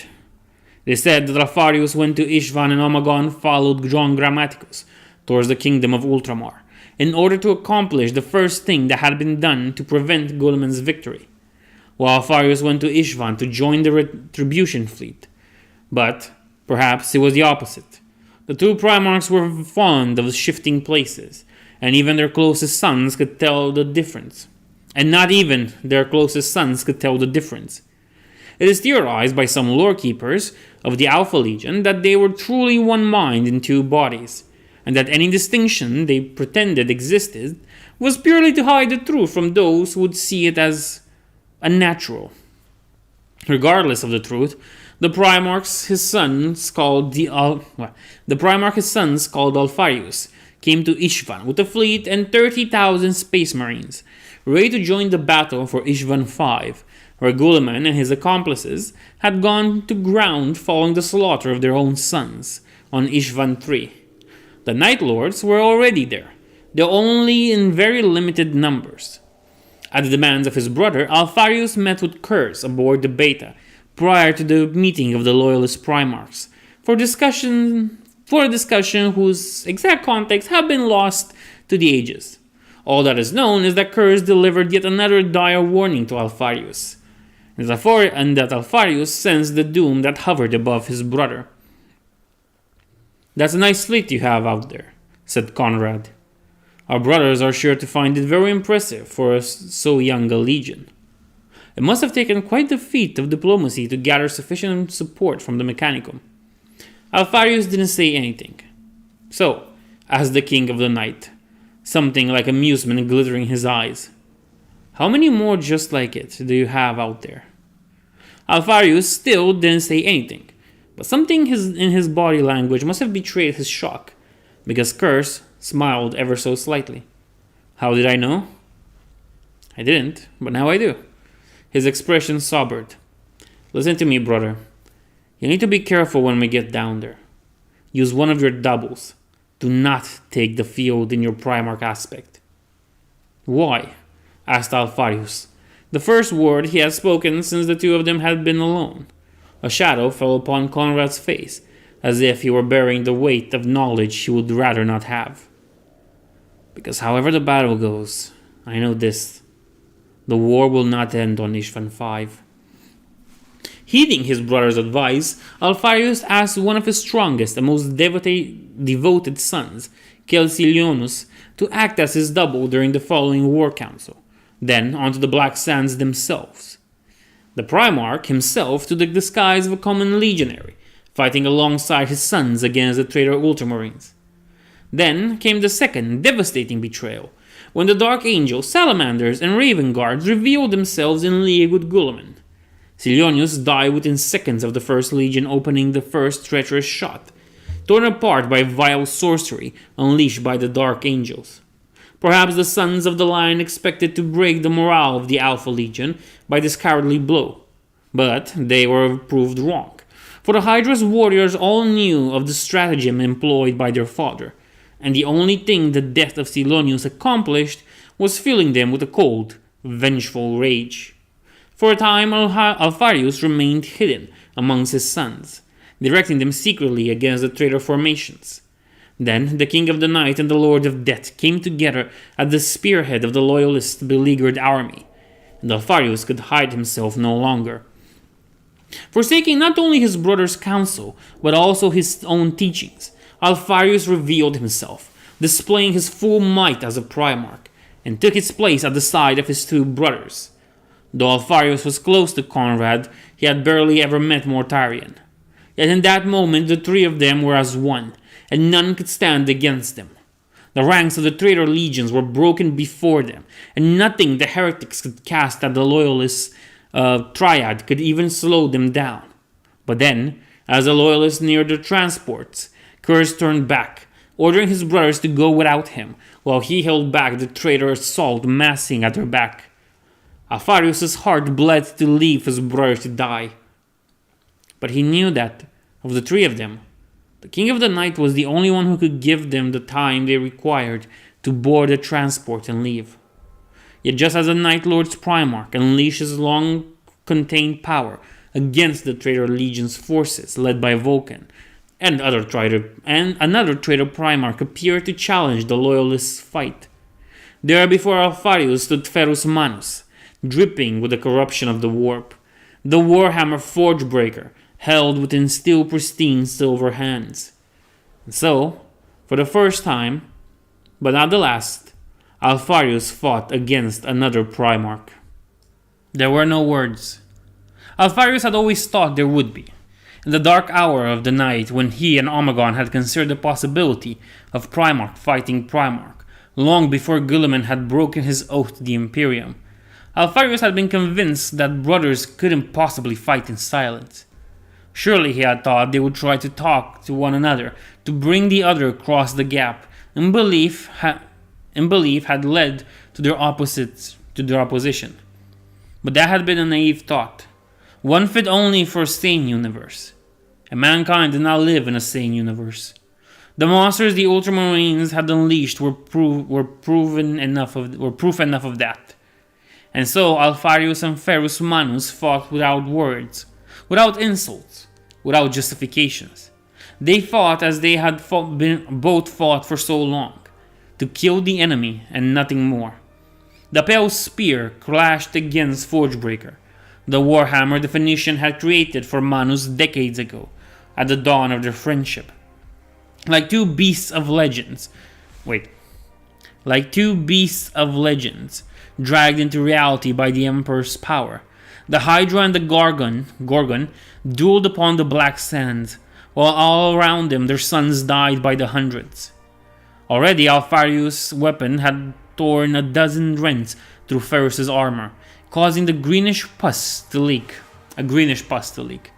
But the Primarch of the Iron Hands didn't even seem to notice. Ferrus's armor already wore the marks led by his brief confrontation with Conrad, and looking at the wounds the King of Night had inflicted upon him, Ferrus Manus should be by all rights dead. But the malevolent energies coalesced around him, filling Galfarius' mouth with bile. This, then, was the corruption Grammaticus had tried to describe. The sight of the tainted brother was more shocking to Alfarius than the destruction of Nert had been. This was closer, more personal, more repulsive. And yet the silver hands of Manus were still unchanged. So was the weapon they yielded. No one knew exactly how Ferrus' hand had become what they were today. Could it be that whatever coated his hands was immune to the sickness that had taken a hold of his soul? With a snarl, Alfarius sent a mental command to his spear. The ancient Xenos weapon shattered, fragments of the blade flying around in a swirling maelstrom that cut several iron hands to ribbons. As the fragments penetrated through his flesh, even Ferrus seemed to be hurt for the first time since the massacre had begun. He staggered, and Alfarius struck again. His shoulder hit the Gorgon in the chest with enough strength to dent a land raider, and the Primarch of the Iron Hands fell on his back, Forgebreaker slipping from his grasp. As the pale spear reassembled, Alfarius wished to sink to a single-handed grip and reach down with his free hand, seizing the hilt of the warhammer and lifting it up with some difficulty. The thing was heavier than he expected. "This is not yours any longer," he spat to Ferrus as he passed by his fallen brother.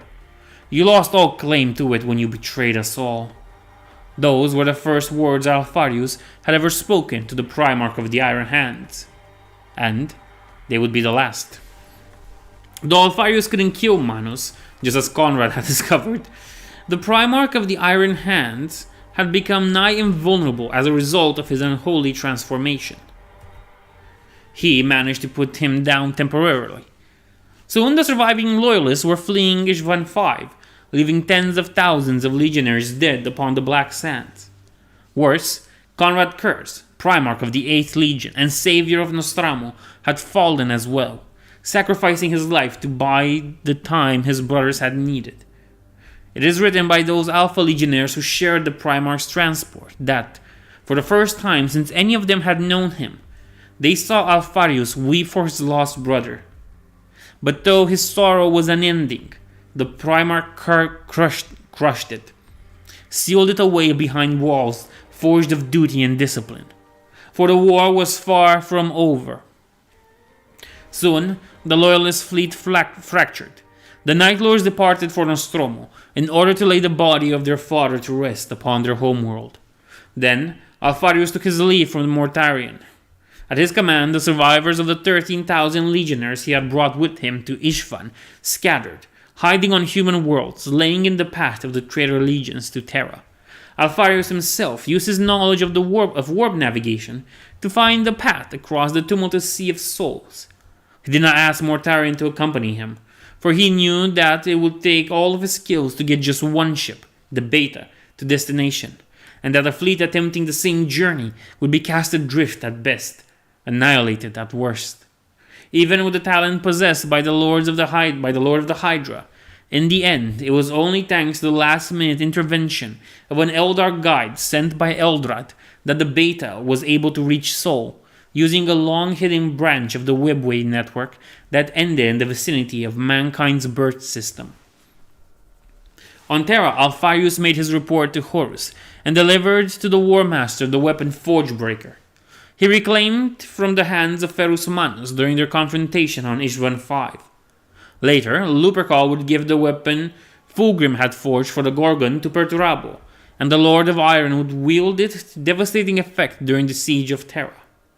Then, the 20th Primarch journeyed into the depths of the Imperial Palace, seeking an audience with his father.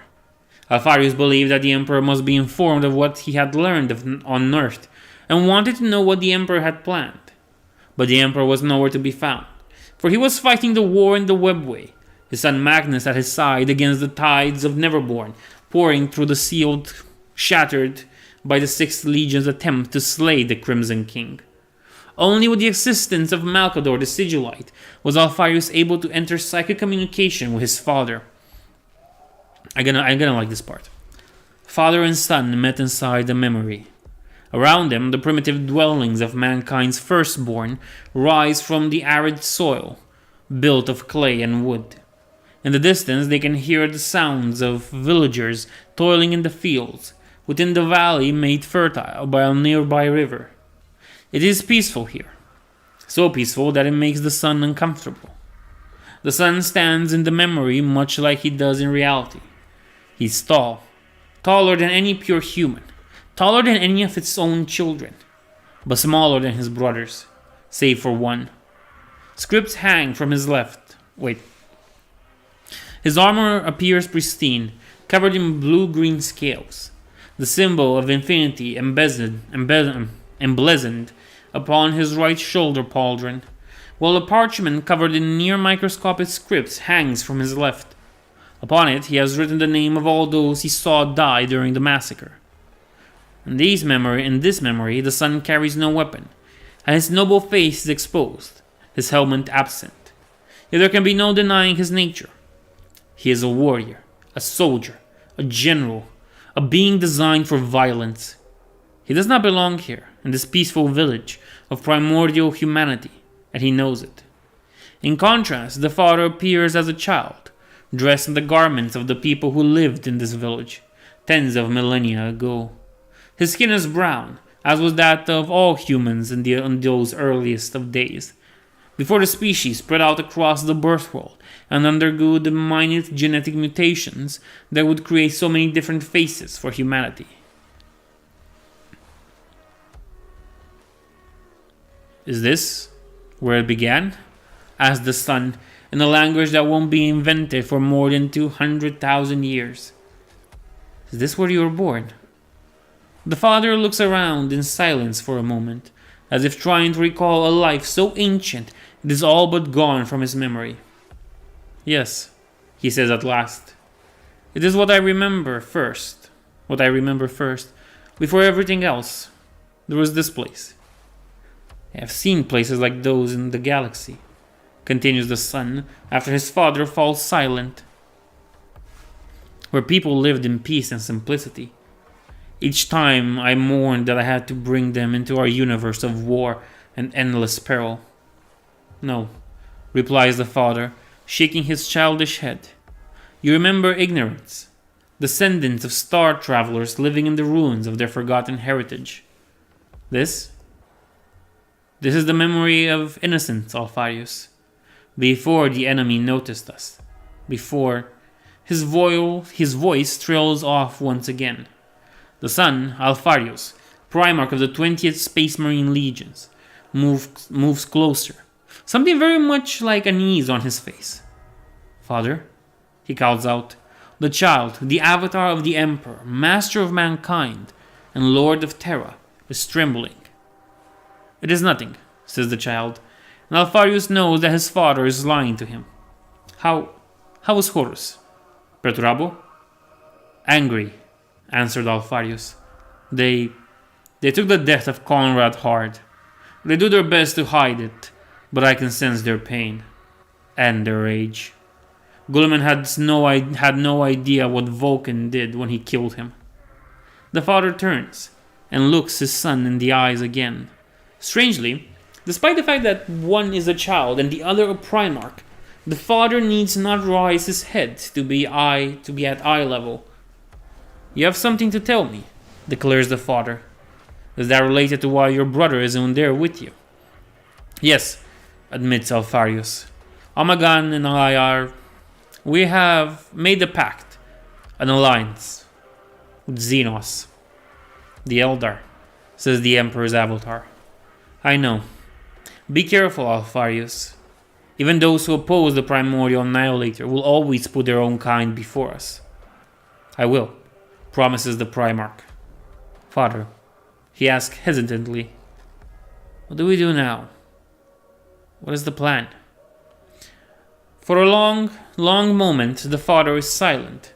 Then he says, the webway tunnels are echoing with the sounds of war. Even now, Magnus is fighting with all he has while I do battle against our foes to prevent them from drowning this world into madness.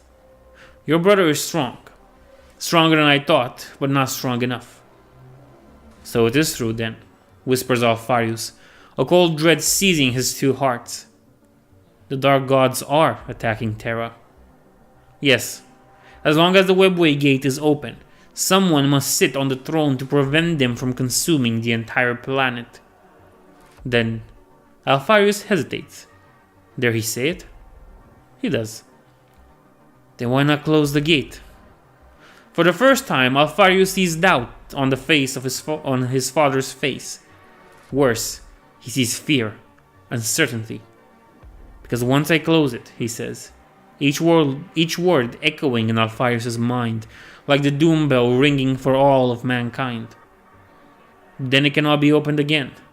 And without it, I do not know what to do to prevent chaos from triumphing in the end. We will fight. We can do nothing else. But it won't be enough. Eventually, the primordial annihilator will grow too strong, and we will grow too weak. Alpharius, my son, the reason I am keeping the Webway Gate open is because I don't know what else to do." The voice of the Emperor is barely more than a whisper as he says again, as if to himself, "I don't know what else to do." After his meeting, Alpharius emerged from the depths of the Imperial Palace, burning with renewed determination to stop the traitors from ever reaching Terra. He refused to obey Horus's demand that he remain on Terra and help prepare for the coming of Guilliman. Instead, Alpharius argued that his legion's strength would be better used fighting a guerrilla war against the traitor legions, slowing them down, bleeding them of their strength through 1,000 cuts. Though the War Master was loath to risk exposing one of his few remaining brothers, whose fate he was sure to yet more danger, Horus eventually accepted Alpharius' reasoning, and the Hydra threw himself into the Shadow Wars. Under his guidance, the scattered forces of the 20th Legion became the nightmares of the traitor legionnaires and human turncoats alike, fighting alongside loyalist forces all across the galaxy.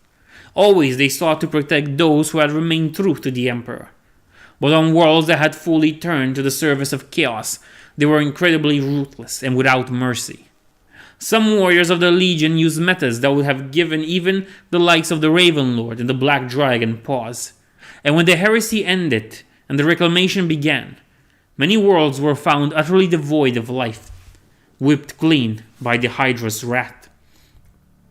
Meanwhile, on the other side of the galaxy, Omegon was fighting against the corrupted Cabal and its minions.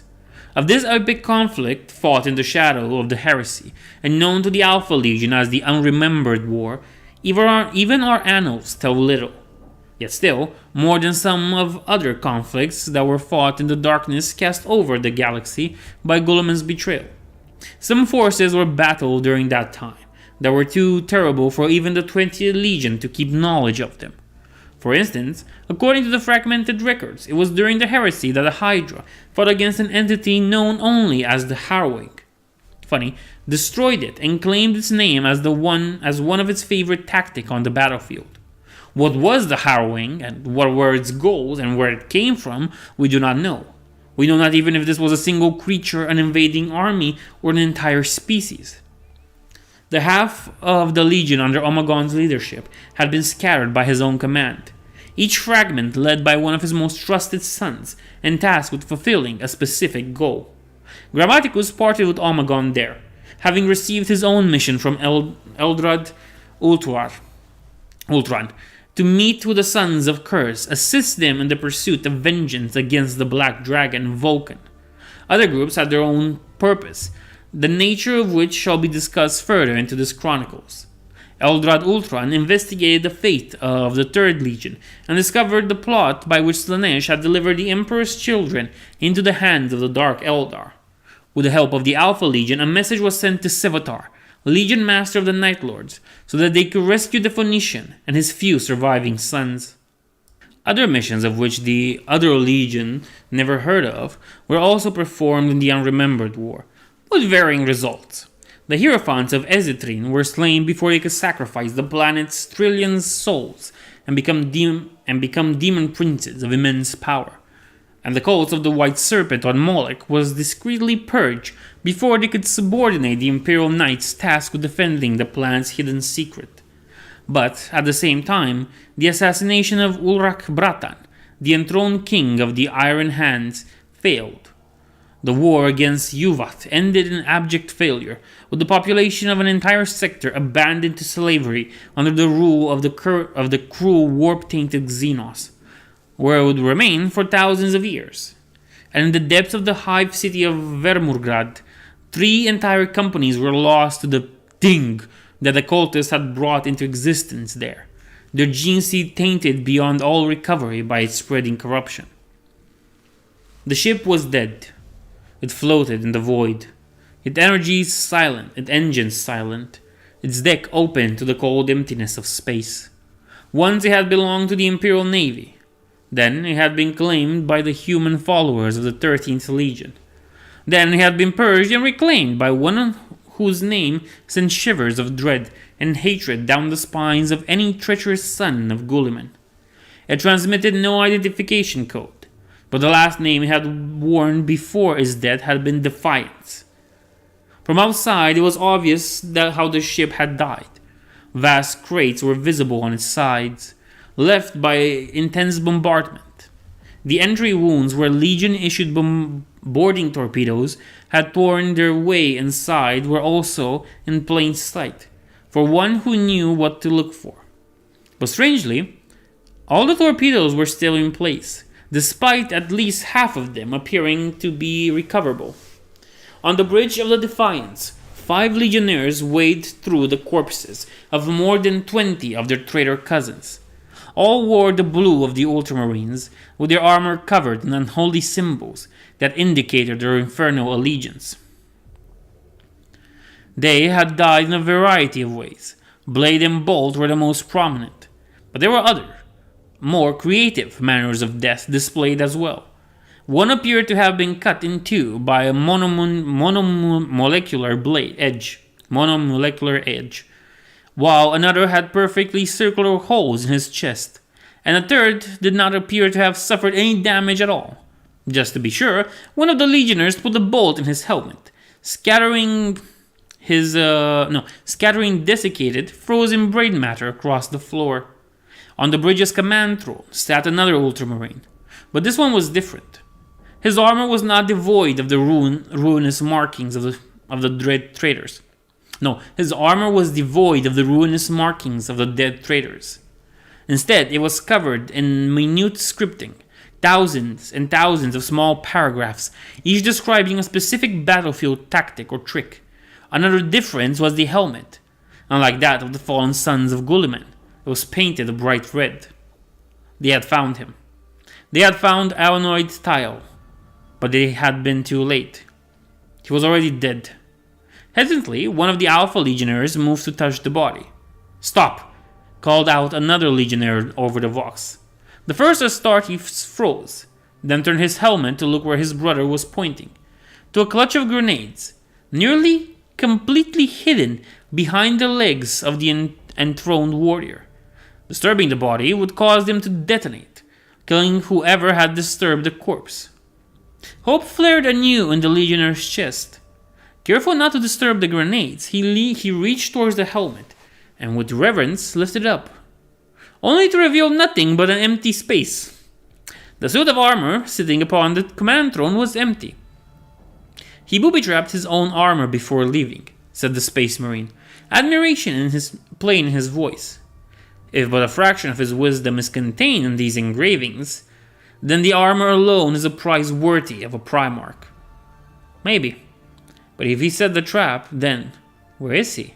asked the sergeant. No one had any answer to offer. The warrior who held in his hands the red helmet of Eonid Tile knew that the search would continue. Eonid Tile, one of the only survivors of the Ishvan atrocity, loyalist Ultramarine, and bane of traitors, was too valuable, too important to let fade into obscurity. But he had the feeling, without being able to explain why, that the Lord of the Red Mark would never be found. But the actions of Omegon are more documented. After dividing his fleet, he took only a single ship with him into the kingdom of Ultramar, to the 500 worlds, where the Archtrader's minions had built great fortresses and spread their unholy beliefs amongst the population that had once been the example of compliance and loyalty to the Imperium. The Primarch did not come to Ultramar in strength, for he doubted that even the full might of the 20th would have been able to break the defenses built by Guilliman. This was a mission calling for stealth and subtlety, the two hallmarks of the Alpha Legion. Guided by the words of Aljon Grammaticus, the Primarch sought to extract a potential ally from Ultramar before the dark plots set in motion by Guilliman reached fruition and engulfed the entire region of space into the warp. And so, ahead of the Retribution fleet led by Lorgar and Angron, Omegon came to Cult. Using camouflage technology reclaimed from the ruins of a forge world burned by the civil war during the Long Night, the Primarch infiltrated Guilliman's realm, and Omegon and his Efreet squad set foot upon Cult itself, the world that would later become the cornerstone of the Ruinstorm. With them came Daemon Pyrtanis, Grammaticus' ancient colleague in the Cabal, and a perpetual older than Grammaticus, his mind scarred by all those he had witnessed and done in service of the Xenos conspiracy.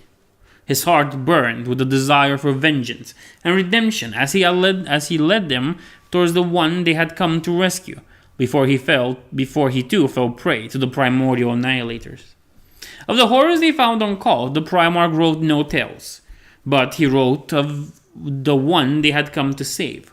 A man who had been old when the Age of Strife had erupted across the galaxy. A man who had seen all that mankind had to offer to the universe, for good or ill. A man who had lived older than any other save the Emperor himself.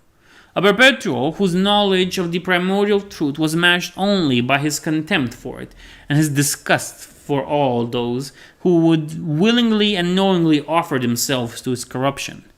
A man who had worn many names through the millennia, and who was now known as Olainius Persson, retired trooper of the Imperial Army and farmer on Cult.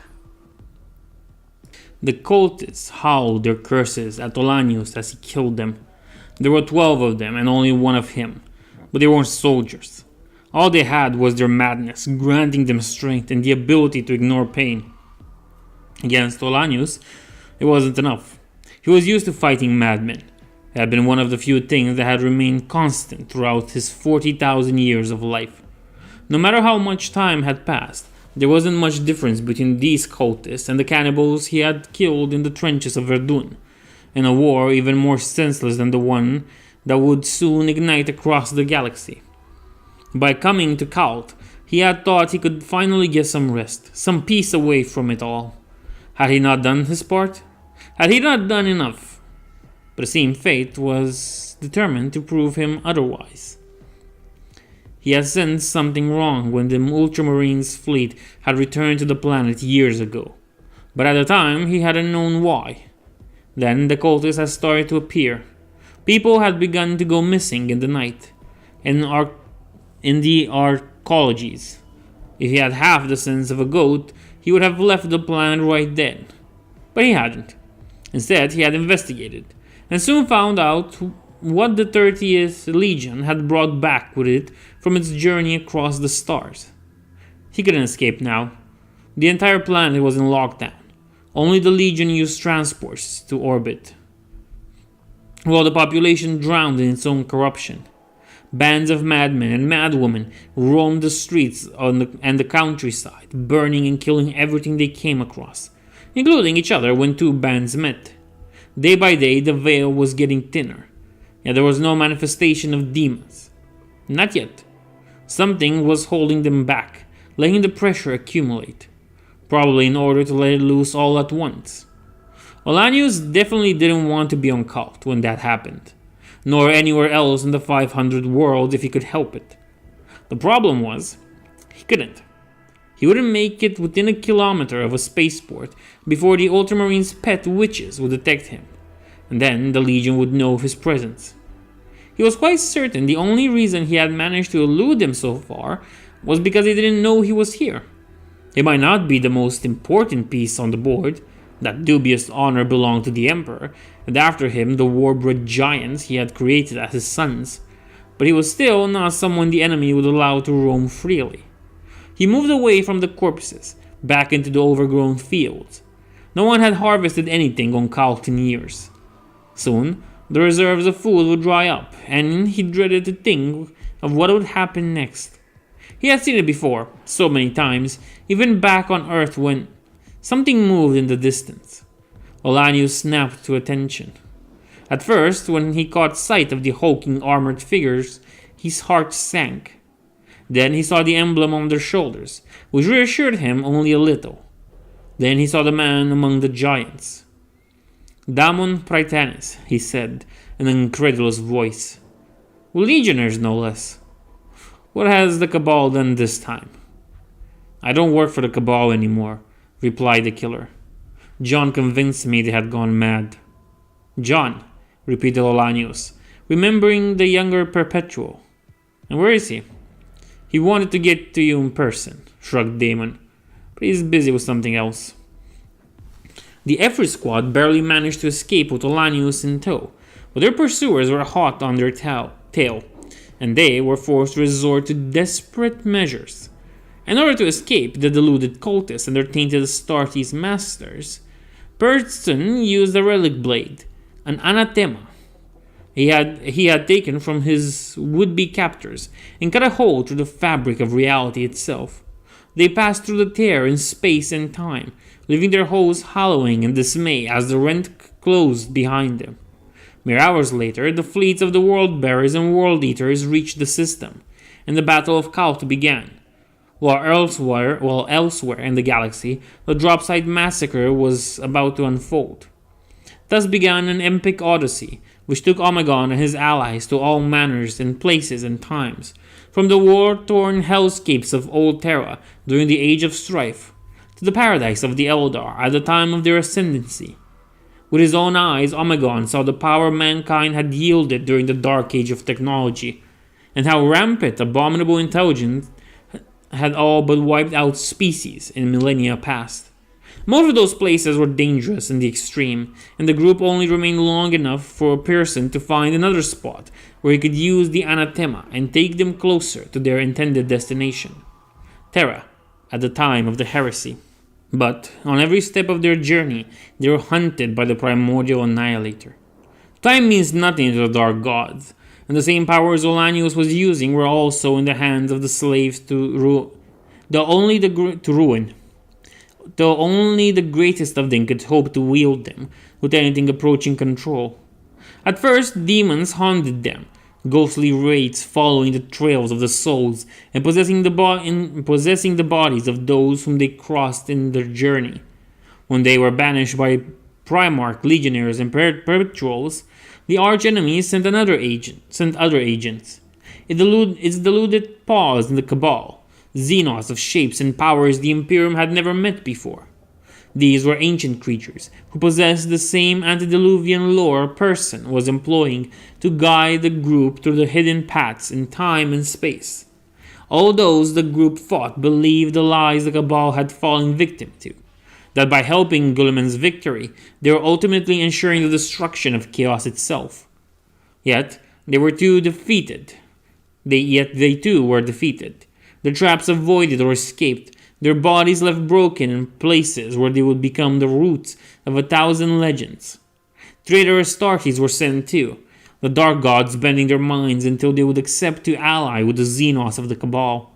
But they all too fell, unable to stand before Omegon's might as a Primarch. Then the Dark Gods became angry and perhaps fearful. The Wanderers had escaped them long enough, and their agents, both mortal and immortal, had failed them one too many times. And the hour for desperate measures had come, For the ruinous powers would not allow Olanius to reach Terra, not even when they knew just how the Perpetual could change the course of an entire galactic war. But they were unwilling to take the risk. Too long had Olanius and his immortal kindred opposed the Primordial Annihilator, and after their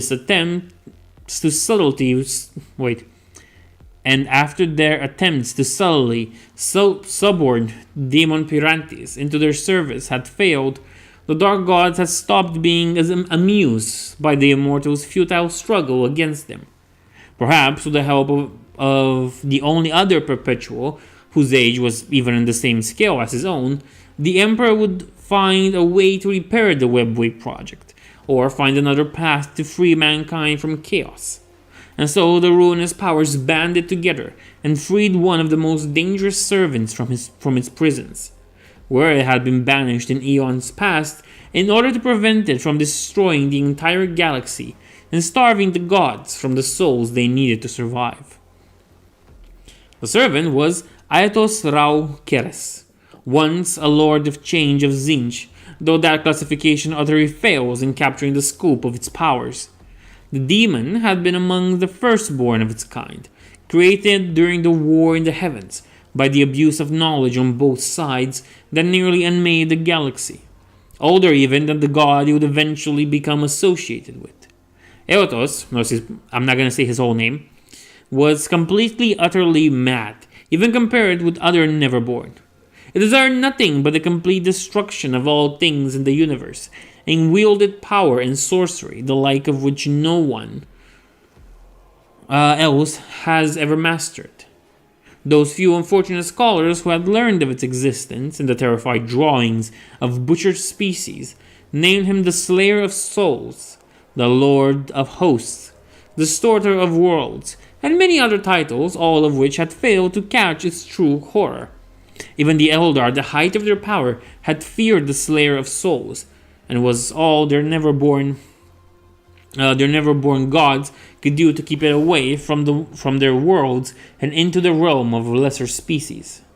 When Zinj had emerged from the Imperium, Atios was his prime rival for the mastery of magic and secret, forbidden knowledge. Yet even the Changer of Ways had not been able to bring the Slayer of Souls under its control.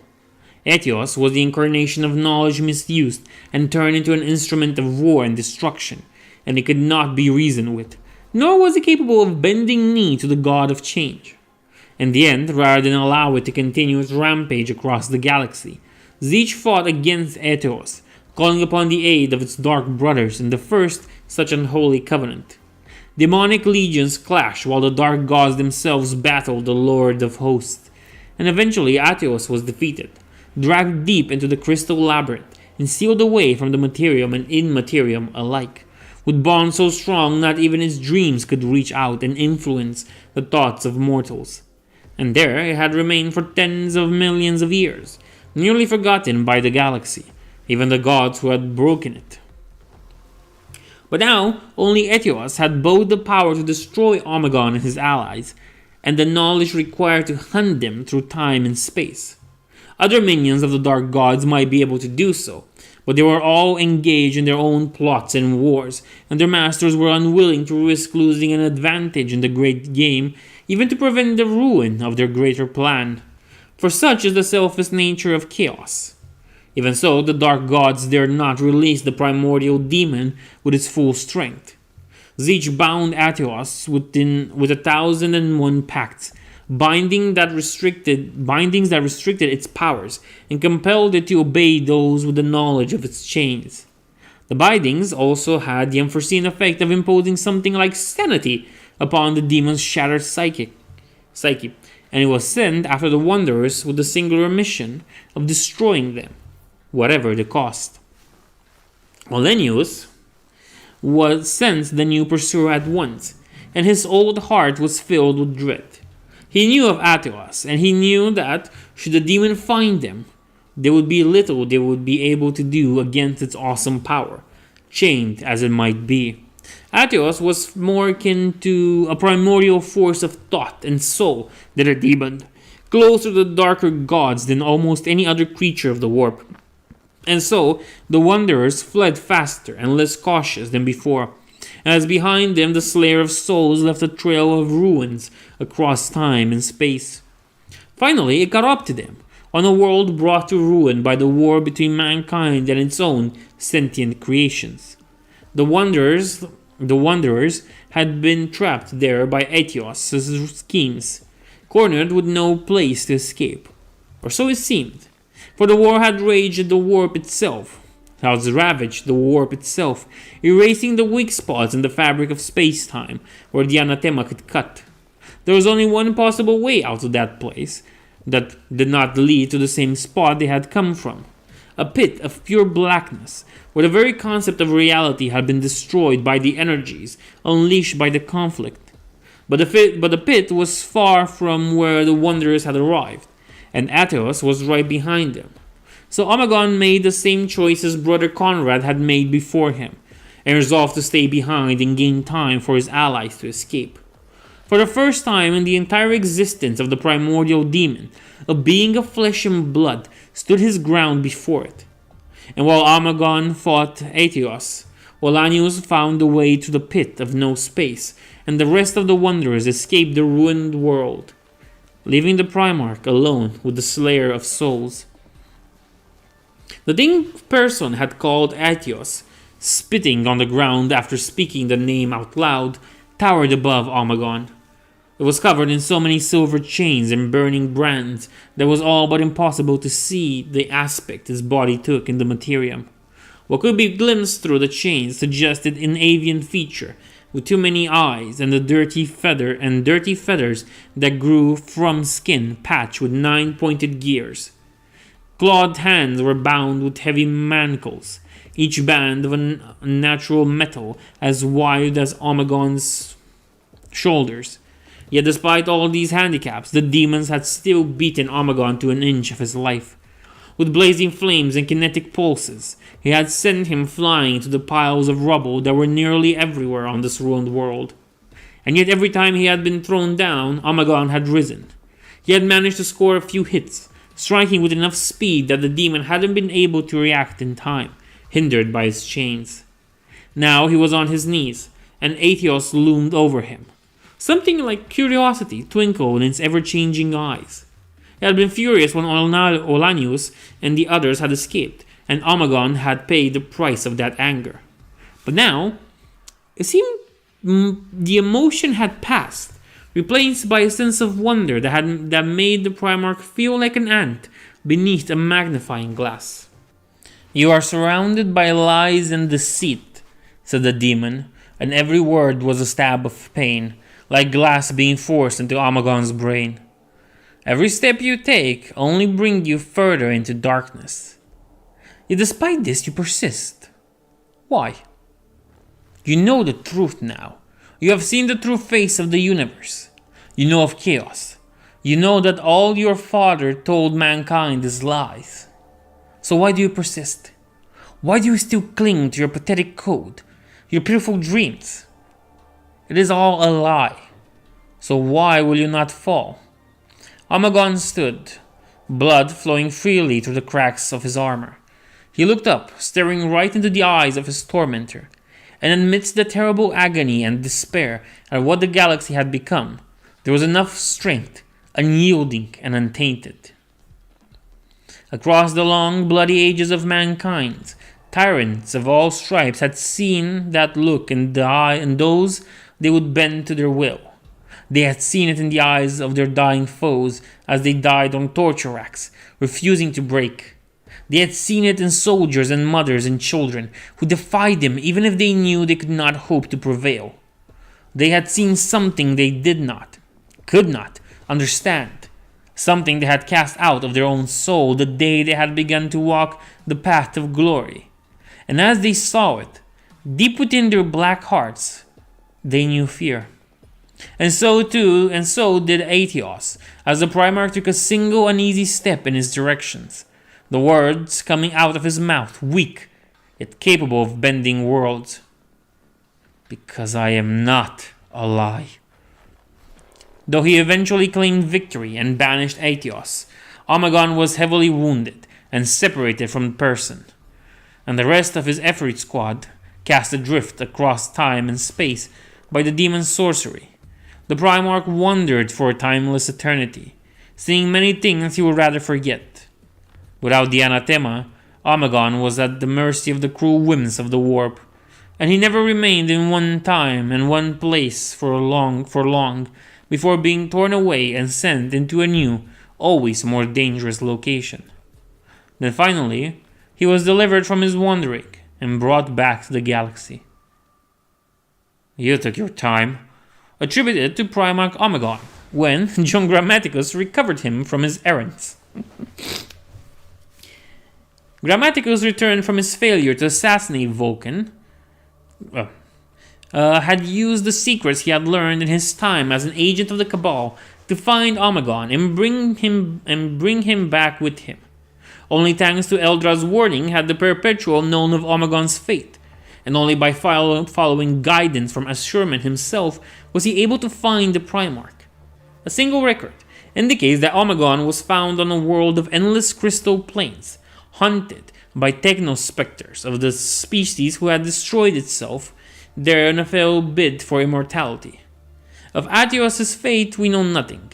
The demon never returned to hunt the Imperium, despite far more than 1,000 years having passed since his banishment at Omegon's hands. Where the circumstance of its defeat resulted in his complete dissolution, or its failure was punished with renewed imprisonment, is something even the seers of the Thousand Suns are unable to tell. As the years of the heresy dragged on, the traitor legions drove ever forward, crushing all who stood in their path to Terra. Despite their divisions, Guilliman had managed to keep the Ultramarines and Iron Hands together, and the 10th and 13th Legion were more than capable to break the weakened forces of the Imperium arrayed before them. The Alpha Legion forces were dispersed, fighting on 1,000 worlds against the minions of Chaos. For years, Alfarius had directed them from the shadow, striking at every weakness the traitor Armada showed to his expert eyes. But it simply wasn't enough, and the fate of Eldrad and Grammaticus had foretold haunted him. The image of his father, trapped within the mechanisms of the Golden Throne, screaming in agony for the rest of eternity, tormented his very waking and sleeping moment that wasn't spent fighting the traitors. And so, despite the warning of his allies, Alfarius weaved a final, desperate plot to stop Guilliman from ever reaching Terra. The Primarch of the Alpha Legion, arranged for Guilliman to hear of the fortress that the Hydra had built on the world of Escador, near the Ruinstorm. More importantly, he made sure, though, through the orchestrated capture of several of his sons, who had willingly undergone mental wipes, so that this would be the only useful information that could be extracted from them, that Guilliman knew that Alfarius was there.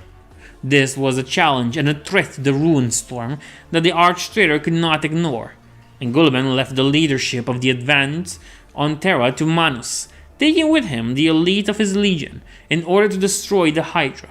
For Guilliman still believed even then, after everything the Shadow Wars had taught him about the Alpha Legion, that slaying the Primarch of the 20th would remove the threat they possessed to his plans. Escador had been claimed by the 20th Legion during the Great Crusade and turned into an outpost to keep watch on the 500 worlds. For Alfarius' paranoia and personal dislike of Guilliman had driven him to be wary of the Avenging Sun's kingdom long before the first signs of treachery had ever been discovered. The elite of the 20th Legion was met with powerful defenses, but nothing could prevent Guilliman from making planetfall. This, however, had always been Alfarius' plan, and he drew the Arch-Traitor into the hallowed mountains of the world, in a deadly three-dimensional maze that only a Primarch's mind could navigate, unaided without getting lost forever. Through taunting and cunning maneuvers, Alfarius isolated Guilliman from his warriors. Then, the Hydra finally revealed himself to the Arch-Traitor, and the two brothers began their long-awaited duel, each burning with the desire to prove their superiority. "You are nothing," screamed Guilliman as he tore his way through the cavern, his gauntlets shattering the massive pillars of stone as if they were twigs. "Do you hear me, little snake? Nothing." And then he was on him, towering above Alpharius, dark power radiating from him. On the ground, bleeding from wounds that would not close. The Primarch of the Alpha Legion looked up into the madness that burned within the eyes of his brother. Guilliman went without a helmet, a sign of his arrogance he had held long before the heresy. His face, once so noble, had become proud and bitter, gaunt even. Yet it was also inhabited of unholy vitality, black veins running with his eldritch energies. It was the face of death and damnation, of tyranny and the willful embrace of ruin. It was, simply, the very image of all that the Great Crusade had fought to banish from the galaxy. Alpharius' own helmet had been broken by a glancing blow, the pieces scattered across the room as the two Primarchs fought. That is why, as Robute rose his gauntlet to deliver the final blow, he was able to see Alpharius smiling at him. "I am the one who beat you," said Alpharius, to broken teeth, and pushed the trigger of the detonator held in his left hand. Far above the dueling brothers, the charges set weeks before the 13th Legion had arrived to Escador exploded. Guilliman screamed as the roof of the cavern collapsed, burying both Primarchs under thousands of tons of rock. And Alpharius kept smiling, right until the end. So died Alpharius, Primarch of the Alpha Legion. Hours after the mountain's collapse, Guilliman burst from the rubble, enraged beyond measure, and radiating chaotic power. For several days, the minions of the arch-traitors searched for Alpharius' body, hoping to desecrate it further, to further insult the Alpha Legion and demoralize the Imperium. But despite all their efforts, they could not find it, and eventually the Primarch of the Ultramarines abandoned the search. With the death of Alpharius, Guilliman believed that the threat of the Alpha Legion was ended, and he now could focus all his malevolent will upon the conquest of Terra and the claiming of the Golden Throne. And so, as the Dark Masters of Chaos returned to the front lines for the final push towards Sol, he sent summons to all his brothers in treachery. One by one, those who remained abandoned their own pursuit, and the traitor legions converged onto Terra. There would the fate of the Imperium of mankind, of the entire galaxy, be decided. And contrary to what Guilliman believed, the Alpha Legion would be there, for though it had lost one of its main heads, the Hydra was still as strong as ever, and the seeds it had sown in secret during the heresy would soon bloom and usher forth the arch-traitor's downfall. The Siege of Terra. Salvation through hidden paths. We are here. Marking discovered that brought the McCree's honor during the first phase of the Siege of Terra, beneath the symbol of the Hydra. Grammaticus had brought Omegon to Terra, with only weeks left before the arrival of the traitor legions. The Perpetual did not accompany Omegon to his destination. He had other plans and alluded to another duty he must perform. As soon as his body appeared on the throne world, away from the distortion through which he had spent what seemed to him to be an eternity, Omegon collapsed on the spot, his many wounds finally catching up to him. For several days he remained between life and death, until a group of Imperial menials found him, and, in a panic, called for Legion apothecaries who rushed in and did the best to heal him. When Omegon woke up, he knew at once that his twin brother was dead. The bond had always existed between them, severed forever. For several hours, Omegon remained motionless in the palace depths, unable to process the absence of his other half. Until, at long last, deep below, the Emperor closed the webway gate. The thunderous sounds spread across the entire Imperial palace and steered Omegon from his mourning. Free from the burden of the Golden Throne, the Emperor's exhausted mind reached out to his sons on Terra. Each received a different message.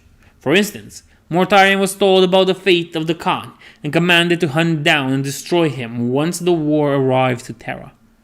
To Omegon, the Emperor offered comfort for Alpharius' loss, and then delivered a dire warning. He told the Primarch that without the Webway Gate, his plans for mankind's future were no more. The Master of Mankind could also sense his doom approaching, and while he had entrusted leadership of the Imperium to charismatic, beloved Horus, he knew the War Master did not have the sort of mind required to fight the hidden war against chaos for the future of the species.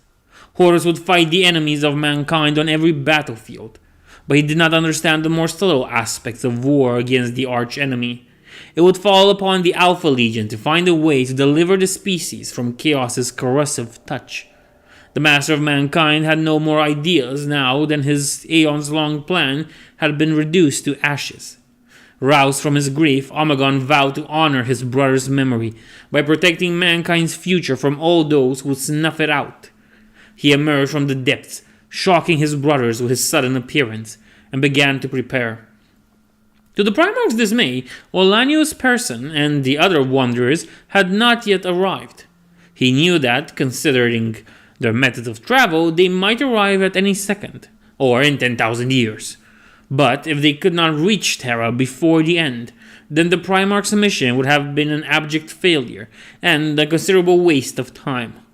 All he could do was hope that Olanius would find a path to Terra before the appointed hour, and do everything in his power to delay that hour as much as possible. Through long-prepared channels, he contacted the rest of his legion and learned the details of his brother's demise. Even without any of their Primarchs to lead them, the Alpha Legionnaires had fought in the Shadow Wars, were drawn to the siege as surely as the traitor legions, and they fought with every trick they had learned to make things more difficult for the renegades. Ships were sabotaged, leaders slain, doubt and fear seeded into the hearts that were all too ready to accept them. Guilliman's armada was a coalition of faithless, honorless traitors and turncoats, after all, and the Alpha Legion had become expert at playing them against each other. When the traitor legions made planetfall, the sons of the Hydra were scattered across the world. They fought behind the enemy lines, cutting off lines of resupply and ambushing reinforcements and wandering packs of insane cultists. Today, there are billions of humans on Terra and beyond whose ancestors only survived the siege thanks to the intervention of the Alpha Legion.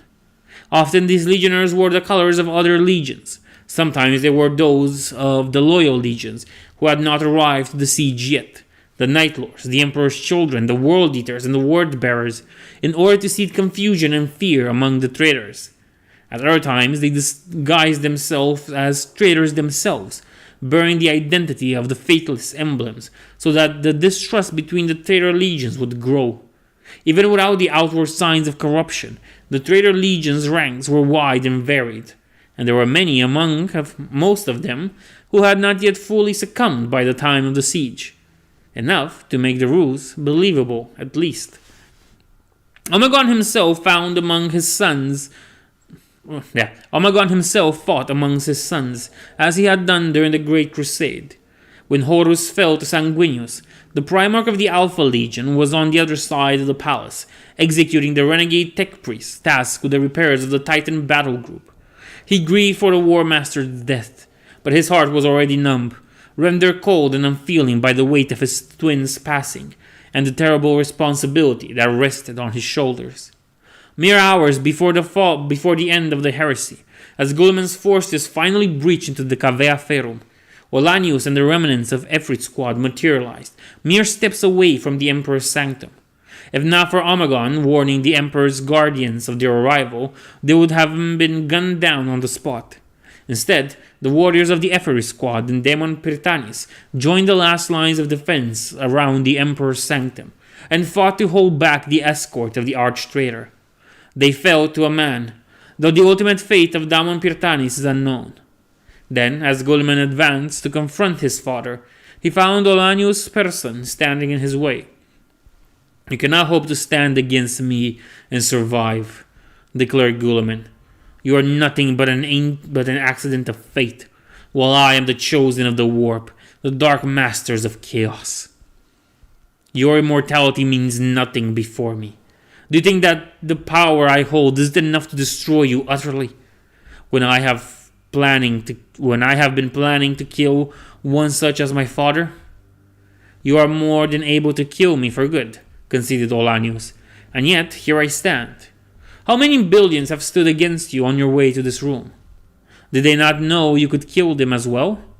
And yet they stood against you, even as fear filled their hearts to bursting. Why do you think that was? They were ignorant fools, scoffed the 13th Primarch. The naive and the deceived were blind to the truth. No, said the Perpetual softly. They looked upon you and your allies, and they knew they were looking at an evil that must be fought. They stood against you because they had to, because their hearts would not allow them to do otherwise. Even without hope, they defied you, and you killed them. You killed so many of them. Olanius took a step forward, and despite everything, Guilliman had to hold himself back from taking a step back himself. Was it worth it? Said the old man, and for the first time there was wrath in his voice. Tell me, you thrice-damned bastard. Was it worth it? Yes, roared Guilliman in reply, loud enough that the frail mortal was staggered backwards by the volume of his voice. Once I have cast my father down, I shall remake mankind in my image. Blessed with the power of the warp, none shall stand against us. Robout raised the corrupt gauntlets of Ultramar, and black warp fire poured forth, engulfing the silhouette of Olanius. For a fraction of a second, the shape of the old Perpetual was visible amidst the inferno. Then it vanished, and the flames died down. The arch-traitor looked at his hand, then at the pile of ashes. At first, his expression was incredulous. Then a booming, insane laughter left his lips. A bluff. It had all been a bluff. The old immortal had nothing that could hurt Guilliman. He had been worried about nothing. Just the last pathetic effort of his father's allies to delay the inevitable. High above the Imperial Palace, aboard the Andronicus, Fulgrim, Primarch of the Emperor's children, rushed towards his ship's teleportarium, praying that to whatever powers for good remained in the galaxy, that he would be in time to help his father in the final confrontation. Despite the secrecy surrounding the activities of the Alpha Legion during the Horus Heresy, Horus Heresy. Wrong, this is the Roboutian Heresy. Despite the secrecy surrounding the activities of the Alpha Legion during the Heresy, the story of Olanius' person somehow spread across the population of Terra, and later the entire Imperium. Much of the details were wrong, of course. They got his name wrong, for one thing, immortalizing him as Olanius Pius, and some accounts even say that he was a soldier of the Imperial Guard, which is impossible as the organization didn't exist at that point in time. But the core of the tale remains the same. A mere mortal, Saint Olanius, stood in the path of the arch-traitor and gave his life for the Emperor of mankind.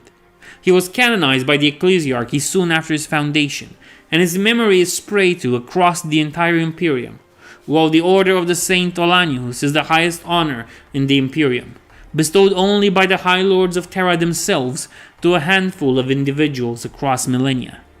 The sacrifice of Olanius delayed Guilliman just long enough that when the Arch-Traitor was about to strike down the Emperor, Fulgrim teleported behind him and struck first. Together the Phoenician and the Master of mankind slew the avenging Sun, forcing the traitor legions to flee from Terra in disarray. Though the Emperor had been wounded nigh unto death, victory belonged to the Imperium, and it tasted every bit as bitter in Omegon's mouth as Eldrad had warned him it would, post-heresy. In the shadows of legend, I am alone. The bond is broken. The other half of my soul is gone. My brother is dead. I feel like I am drowning, falling deeper and deeper into darkness. But no, I refuse to accept it. He is dead, yes, sacrificed in battle against the enemy. I now know can never be truly defeated by mortal hands and wills. But his sacrifice was not in vain. I realize that now.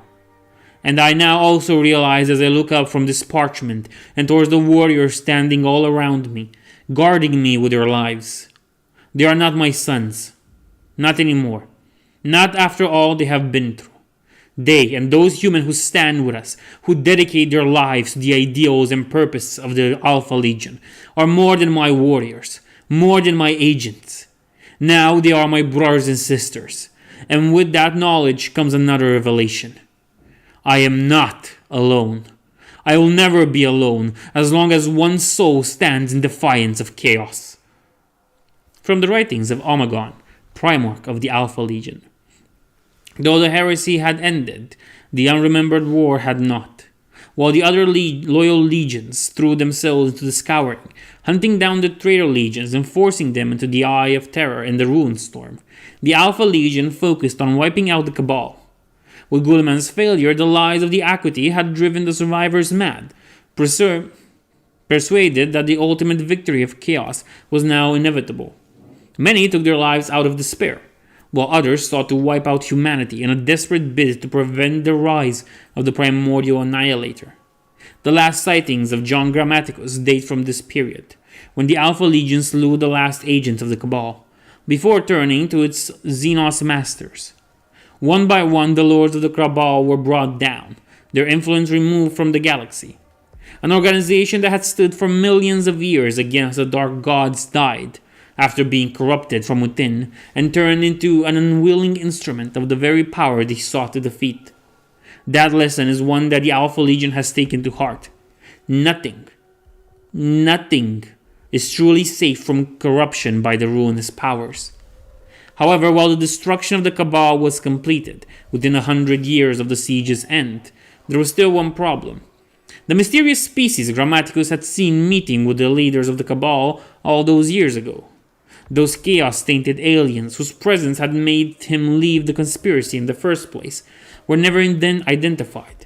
Through much research and investigation, the Alpha Legion was able to theorize that they were the ones responsible for the destruction of the Interrex, the peaceful and powerful civilization that Horus had found just before the heresy, where his eyes had been opened to the threat of chaos.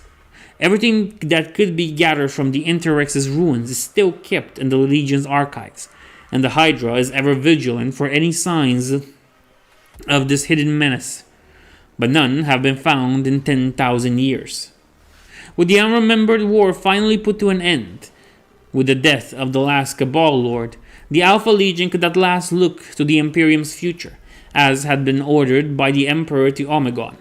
The Primarch met with Eldrad once more, this time above Craftworld Ultwi, the world ship of the Eldar that sails closest to the Eye of Terror. There a pact was struck between the Alpha Legion and the Council of Farseers, an alliance against the primordial annihilator. There would be no peace between the Imperium and the Eldar. Neither of those present had the authority to make such promises. Indeed, in the millennia that followed, the Imperium would often clash with the forces of other craft worlds, especially those of warlike Beltian.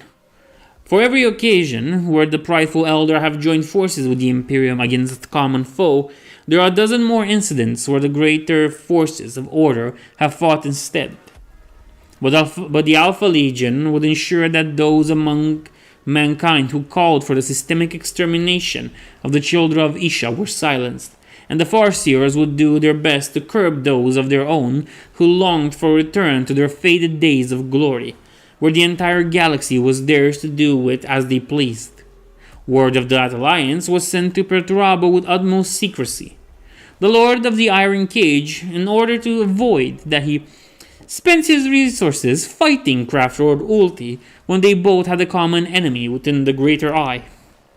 In the years since, the Eldars of Ulti have been an occasional ally to the Iron Warriors in their fight against the traitor legions. Yet this alliance was only the most open part of the covenant forged on Ultwi. The second part is one of the greatest secrets of the Alpha Legion, and one that could spell its doom should ever be revealed. The pact of non-aggression between Ultwi. The pact of non-aggression with Ulti could be explained by pragmatism, and the occasional alliance with them is hardly unheard of in the Imperium. But in secret, Omegon, Eldrad, and Asherman forged an alliance aimed at preserving their respective people. But in secret, Omegon, Eldrad, and Arsumen forged an alliance almost aimed not at preserving their respective people, but craft a better future for them. In Eldrad's eyes, the Eldar were doomed to a slow extinction, their numbers dwindling over the course of thousands of years until nothing remained of them but ghosts and shrieking shadows within the court of the Dark Prince. Where was it? And Omega knew that the Emperor had feared a similar fate for mankind. As the species evolved toward the psychic race and thus became more and more vulnerable to the depredations of chaos, together the Primarch, Farseer, and Phoenix Lord designed a plan that would span millennia, but at the end of which Eldrad could see the light of hope. Long and hard would be the way, fraught with mortal perils, which all held the potential of silencing that hope forever. But it was the only path the three of them could think of. The first of these perils revealed itself 1,000 years after the end of the heresy, and brought the Imperium closer to destruction than anything else. The danger came not from the slaves to ruin, but from a source the Imperium had believed broken forever: the Orcs. We know this period as the War of the Beast, and we reminded mankind of the might possessed by the Greenskins.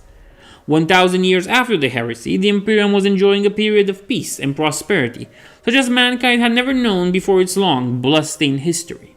The legions, along with most of the Imperial war machine, were fighting on the borders, claiming new territory for hopeful colonists to settle. Dozens of minor Xenos species were brought to extinction during that period, and the Imperium grew proud and confident, certain that nothing could threaten its might. It is likely that the Orcs, too, took this as a challenge. By that time, Omegon had already vanished from sight, with no Alpha Legionary ever pretending to be him. The warriors of the 20th believed, as they do now, that their father hadn't died or been lost, but instead had become truly part of the Legion, fighting at the side of his sons as a simple battle brother. Certainly, there are many instances recorded in the Legion's archives of battle brothers displaying endurance, strength, and skill beyond those of an Astartes when his brothers are in a desperate situation. But regardless of its Primarch's fate, the Alpha Legion was caught just as surprised by the War of the Beast as anyone else. So focused had they been on the potential threat from chaos that the Orcs had been forgotten, believed to have been broken by the defeat dealt to them by the Emperor and Horus on Ulanor. Even the Farseers of Ulti and the Oracles of the Thousand Suns had been unaware of the rise of the beast, for the Orcs' psychic reflection in the warp had shielded their growth from sight. Perhaps Magnus would have been able to sense it. However, the Crimson King had fallen into a coma more than 200 years before that point. Caught by surprise, its forces overextended, the Imperium was devastated by the first wave of attacks. Using new gravitational technology, capable of bending even space-time to their will, the Orcs teleported massive attack moons, enormous space stations, cruelly fashioned in the image of an Orc face, to dozens of battlefields across the galaxy. Thus began the War of the Beast, with a crippling blow, masterfully delivered by a species mankind had come to underestimate to its great cost. Now we're going to go through the timeline of the War of the Beast. Remember, we're here in the 32nd millennium, so let's take that. 108. First wave of attacks. Disastrous casualties as the Greenskins arrive in multiple ongoing battles, with their attack moons destroying fleets and shipyards. Death count estimated in trillions. The legions turn back from the border to help defend the Imperial world, but they are cut off from one another and fight isolated, if heroic battles against the Greenskin. 242.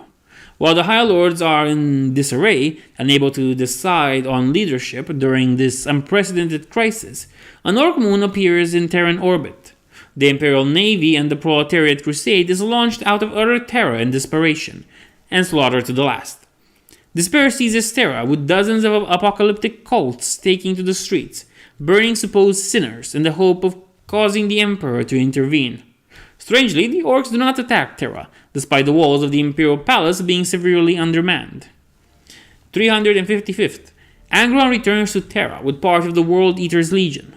His fury at the failures of the High Lords and the defilement that is the Orc attack moon in Terra's sky is terrible, but always restrained. 42. On Terra, under the recommendation of the Inquisition, Angron founds the Death Watch, combining the strength of the Astartes forces that manage their throne world in answer to Angron's call. By combining their strength and experience fighting the Xenos, it is hoped they can oppose the endless armies of the orcs with cunning and precision, routed in brutal force. 60. With the help of the Death Watch, Angron launches an attack upon the Orc attack moon. The Orc attack moon orbiting Terra. The hateful construction is destroyed, though Terra's surface is ravaged by the falling rain of debris. After this success, the Death Watch is deployed across the galaxy, tasked with fighting the orcs in every possible way. However, the disturbance in the warp caused by the orc weird boys prevents the efficient gathering of forces. 229. It is discovered by the Sons of Horus force that killing the orc overcharged psychers causes the greenskins nearby to die as well. The Mechanicus and the Inquisition throw themselves into study of this phenomenon, hoping to weaponize it. 255th. The Sisters of Silence are brought back from exile by the Thousand Suns in order to combat the unnatural psychic influence of the beast, which is strong enough to drive the Sons of Magnus and other librarians mad with feral, mindless rage. 327. The Death Guard returns from its wars beyond the Imperial borders, drawing a massive portion of the Orc forces to them. An astropathic message from the Legion Master to Angron warns the Lord of the Red Sands that if he does not slay the beast and cause the command structure of the Xenos to collapse, by the time the 14th is done dealing with the issues their way, there will be precious few worlds left to the Imperium. 26. Through the analysis of the patterns in the Orcs' attacks, their center of operation is located, Ulanor, where the last Orc Empire was shattered by the Emperor. 133. Using all resources available, including deploying kill teams of the new Death Watch, proved in battle and the destruction of the attack moon, Angron tears through the defenses of the beast and confronts it and its underbosses. With the help of the great warriors from other loyal legions, constructs of the Mechanicus, the Sisters of Silence, and the Inquisitorial support, he managed to claim victory. 200. To prevent the Imperium from being caught unaware by such threat again, the Inquisition splits into the Order Xenos and the Order Malus, each focused on a specific kind of threat to mankind. A warning from Eldrad reaches the Alpha Legion. The forces of Chaos have sensed the weakening of the Imperium, and they are gathering their strength to take advantage of it. Operatives are sent to the Eye of Terror and the Ruined Storm to infiltrate the gathering Black Crusade, by making sure that the traitor legions are aware of the other Black Crusade. The Alpha Legion ensures that the traitors of the Eye destroy themselves against the traitors of the Ruined Storm and the Unborn Crusade. This, however, requires the efforts of most of their devastated networks, leaving them unable to prevent the descent into madness of Vangrich, Grand Master of the Assassins. 1. The beheading occurs, and Angron returns to Terra at once. He confronts the Grand Master of the Assassins and kills him within the heart of a temple of the Ordo Assassinorum.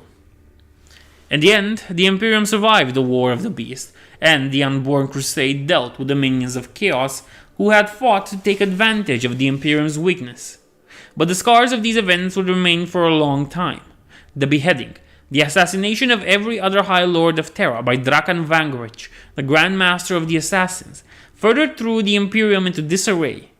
The motives of Vangrich are unknown even to the Alpha Legion or the Inquisition. All that Angron said when he emerged from the temple with the Grand Master's blood on his hands was that he thought he was doing the Emperor's work.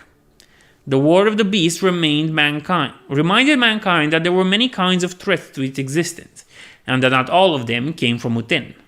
The Alpha Legion began to search for threats coming from Xenos species that weren't necessarily touched by chaos. The grand plan of Omegon would mean nothing if the Imperium was destroyed by aliens before it could reach fruition. The Order of Xenos was founded, creating the first division in the ranks of the Inquisitors, who before had all been equally responsible for the quelling of threats, and the Death Watch appointed at its Milton chamber. Almost immediately, the first radicals of the Order of Xenos appeared, the Bestimian Domitors. Of course, we're going to get to talk about the Bestimian Domitors, because why not? More commonly known as the Beastmasters than their self-appointed High Gothic name, The radical faction of the Ordo Xenos was found in the aftermath of the War of the Beast. Much was learned of the physiology of the orcs during that terrible conflict.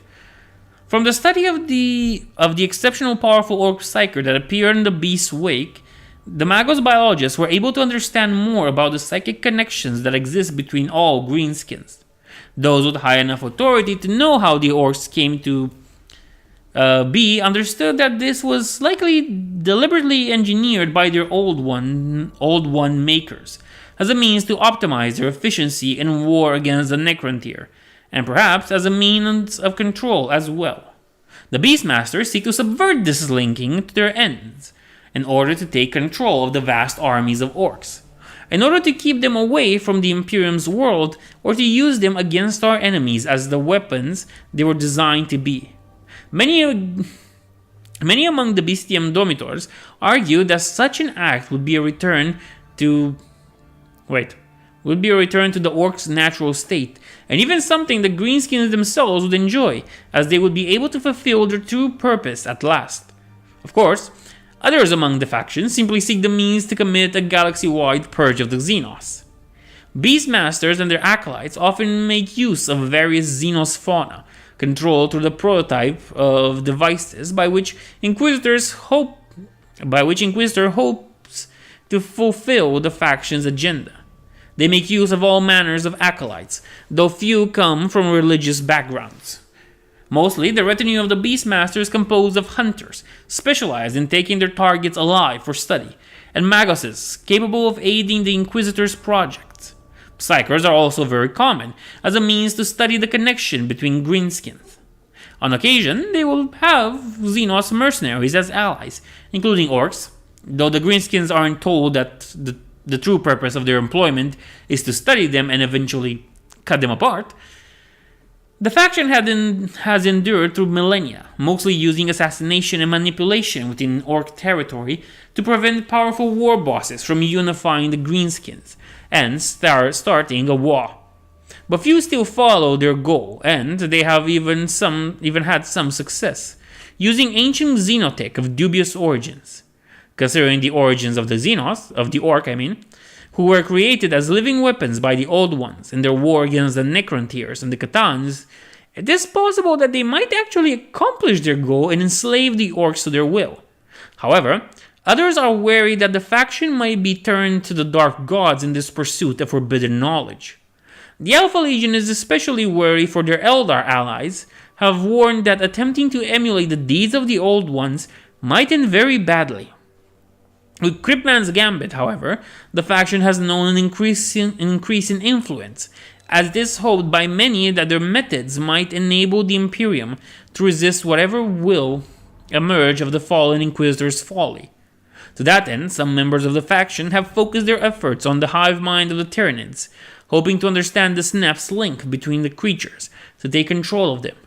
Recent breakthroughs have revealed something unsettling, however. Though the synapse linking between the Tyranids is far stronger than the one between the orcs, researchers believe that there are too many similarities for all of them to be a coincidence. After the War of the Beast, Inquisitorial archives point out the implication of the Hydra, a name that, with the disappearance of Alphyrus and Omegon, soon came to describe the whole of the Legion, in almost every human endeavor on the galactic scale. And while some of it is mere blind supposition and mistaken theory, seeing patterns where none exist, it is true that the Alpha Legion has involved itself in most of the Imperium's history, seeking to uphold the Emperor's mandate and guide the species towards a future free from chaos. Even across the wider Imperium, it is said that the Alpha Legion is the hidden hand of the Emperor, acting upon his will even as he sits silently upon the Golden Throne. In the 35 millennium, a new threat to mankind continued dominion was on the rise. Dark Eldar, corrupted cousins of the Craftworld Eldar, had grown in arrogance and power as the Imperium's own might was spread out against thousands of foes. The noble houses of Komorag rampaged freely across the galaxy, abusing the webway to strike at defenseless worlds and take billions of slaves back to this dark city for their debased amusement. To Through the unholy arts Through the unholy arts of the homunculi, the population of Cormorag had grown to a point that their soul thirst was nearly impossible to satiate. In order to curtail these depredations, Eldar Ultron reached out to the Harlequins, the disciples of the laughing god Shegorak. Heeding his plea, the Harlequins delivered onto the Alpha Legion a map through the webway that would lead a fleet to the Dark City. After the heresy, the Alpha Legion had become so scattered across the galaxy that it had become difficult for it to wage its own battles, especially ones as important as an invasion of Cormorag. Instead, the sounds of Alfarius' transmitted the map to the Emperor's children, who bore a terrible grudge against the Dark Eldars since the Bleeding Wars during the heresy. Fulgrim called upon his brother Angron and, together with the 3rd and 12th Legion, nearly burned Cormorag to ground. However, before they could complete the work and completely raze the Dark City, the Imperials were forced to retreat before the risk of the caged son of Cormorag escaping their bounds.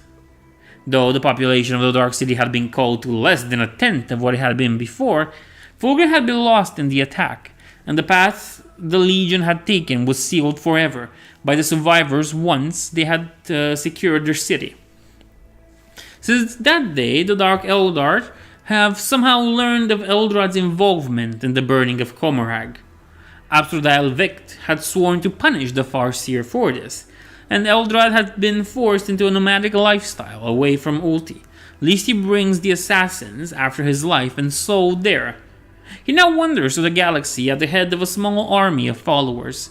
His recent activities have pitted him against the servants of chaos more and more often, and it is whispered by the agents of the Inquisition that he now seeks to awaken the slumbering god of the Eldar, Yinad, in order to defeat Slaanesh and save the soul of its people from the grasp of She Who Thirsts.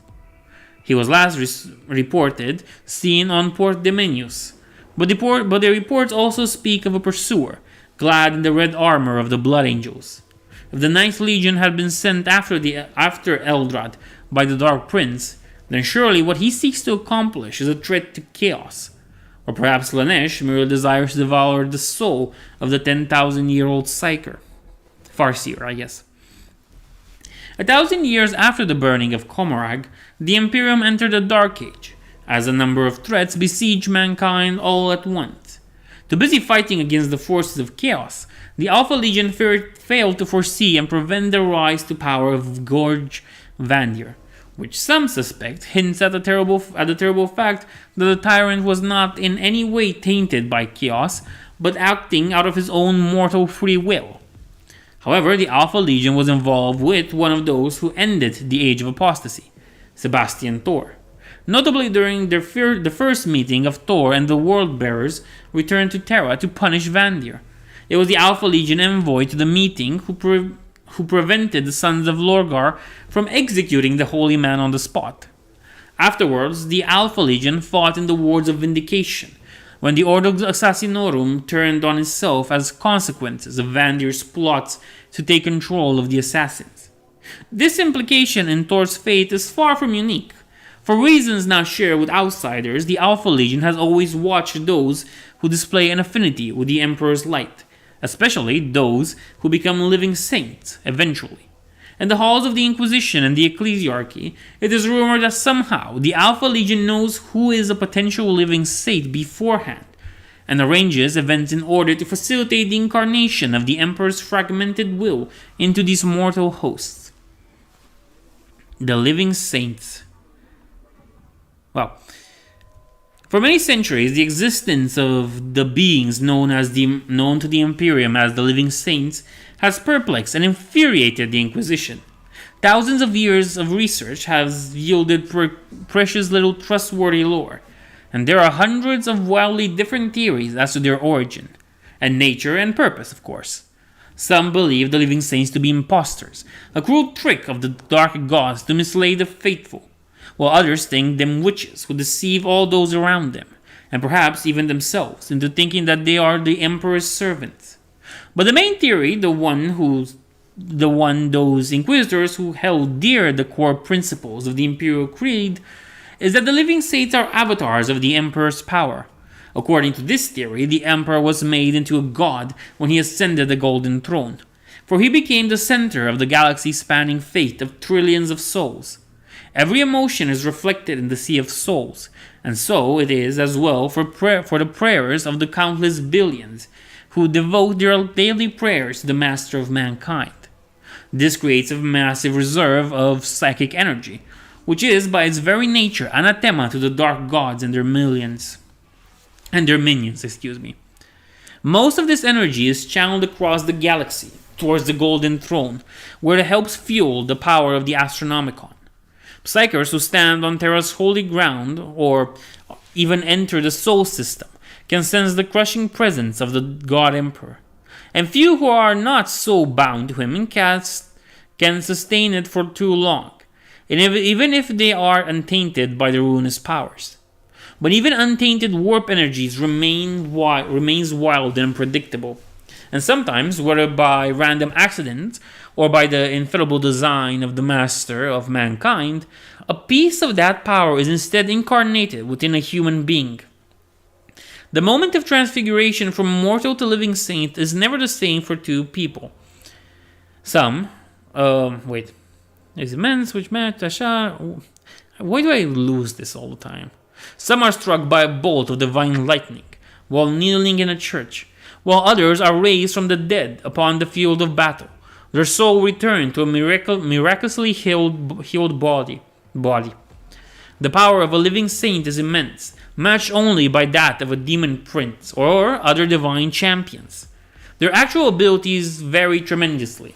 Some cast a light that heals all those loyal to the throne, while others are supreme warriors or channel the purging fire of the Emperor's wrath.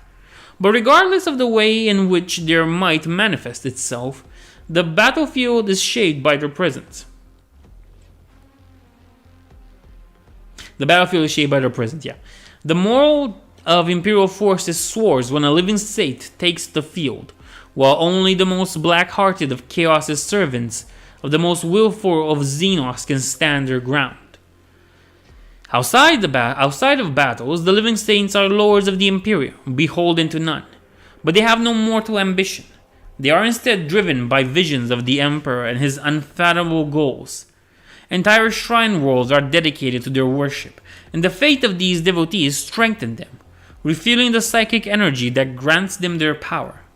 Though they are loyal to the Imperium, not all living saints are benevolent. While many are endowed with the Emperor's mercy and compassion, others are receptacles of his wrath and nothing else. These are watched by their own allies on the battlefield, especially when circumstances force a legion to deploy along such a blatant figure of worship. It is not unheard of for these ruthless avatars of fury to inflict grievous punishment on their own followers when the unaugmented humans fail to meet the living saints' unreasonable expectations. Furthermore, saints aren't invincible. They can be killed, though they can later return to life, albeit sometimes only after centuries or even millennia, depending on the circumstances of their demise. Champions of the Dark Gods are drawn to them like moths to the flame, seeking the glory that can only be earned by slaying such avatars of the God Emperor. And they are incredibly rare. Throughout the entire history of the Imperium, there haven't been more than 100 living saints, with rarely more than 2 or 3 being active at the same time in the galaxy. However, in the last years of the 31st millennium, sightings of living saints have increased across the Imperium. Most of those are still doubtful and under investigation, but already some in the Inquisition wonder at what it could portend. One of the more recent and notable failures of the Alpha Legion is the fate that befell the Imperial world of Tanith. In the year 765 of the 31st millennium, the Sabbath Crusade met the forces of Chaos head-on, using intelligence provided by the agents of the 20th Legion. But the Splinter Fleet escaped, and before the Imperium could react, it attacked Tanith, burning it to the ground. The Splinter Fleet was led by an Imperial Fist Voidmaster, whose first act upon arriving in the system was to order the destruction of the ships orbiting the planet, denying the 3 Imperial Guard regiments who had just been founded upon the world, any means to escape. Recovered communication revealed that they fought to the death against the Chaos Invaders, inflicting a heavy toll upon their foes, under the leadership of Commissar Ibram Gaunt, who is presumed to have fallen in battle while battling the Imperial Fists himself, though his body was never recovered, nor cited as a trophy. The Alpha Legion made a point of hunting down the warlord and executing him, while throwing its full support behind the Sabbath Crusade's continuation, so that the Tanith's doom would not be in vain. Now, as the 41st millennium comes to a close, the times of ending are coming upon us. The Alpha Legion is more active than ever. Everywhere the enemies of mankind are rising, and the Imperium might have been much diminished by the 10,000 years of relentless conflict, with only brief periods of relative peace. Much has been lost that can never be recovered, and ignorance and fanaticism have become the only defenses against the corruption of chaos on far too many Imperial worlds. Still, the Alpha Legion continues its great work, even as distrust towards its agents grow in the Imperium. The relationship between the Hydra and the other branches of the Imperial war machine has always been a complex one. While others relish the intelligence delivered by the Alpha Legion, many look down upon the methods by which such information is obtained. Should the truth of the alliance between the 20th and the Craft World Ultri ever come to light, the result would be disastrous, as half the Imperium would denounce the Alpha Legionnaires as traitors, while the other half would call for the further investigation or stand along with them, seeing the alliance for the necessity it is. We cannot let this happen. Our plans must go on. The Emperor's dream shall be made reality. No escape, growled the demon. No peace.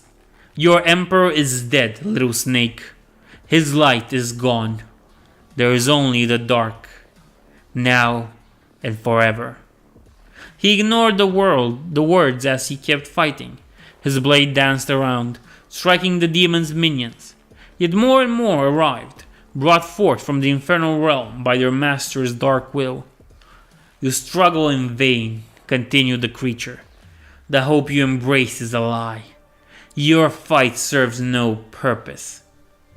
Everything has a purpose. No, it shouted. You stand against the inevitable, wasting your life for the sake of those who will never thank you for your sacrifice. What purpose is there in such death?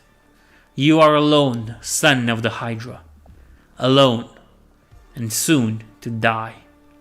A blow shattered his eye lenses, and he tossed his helmet away, revealing his features for the first time in... had it been decades? Centuries? There was so much he had to know, so much he had to keep in mind at all times to keep the plans started millennia ago running, that he had completely forgotten about the last time he had removed his helmet. But the demon recognized him regardless, and shock appeared on his monstrous visage, quickly replaced by fear.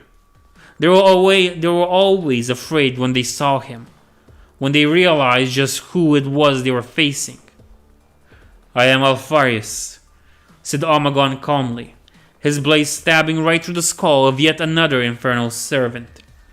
I walk the hidden path, to the end of glory, and I am never alone.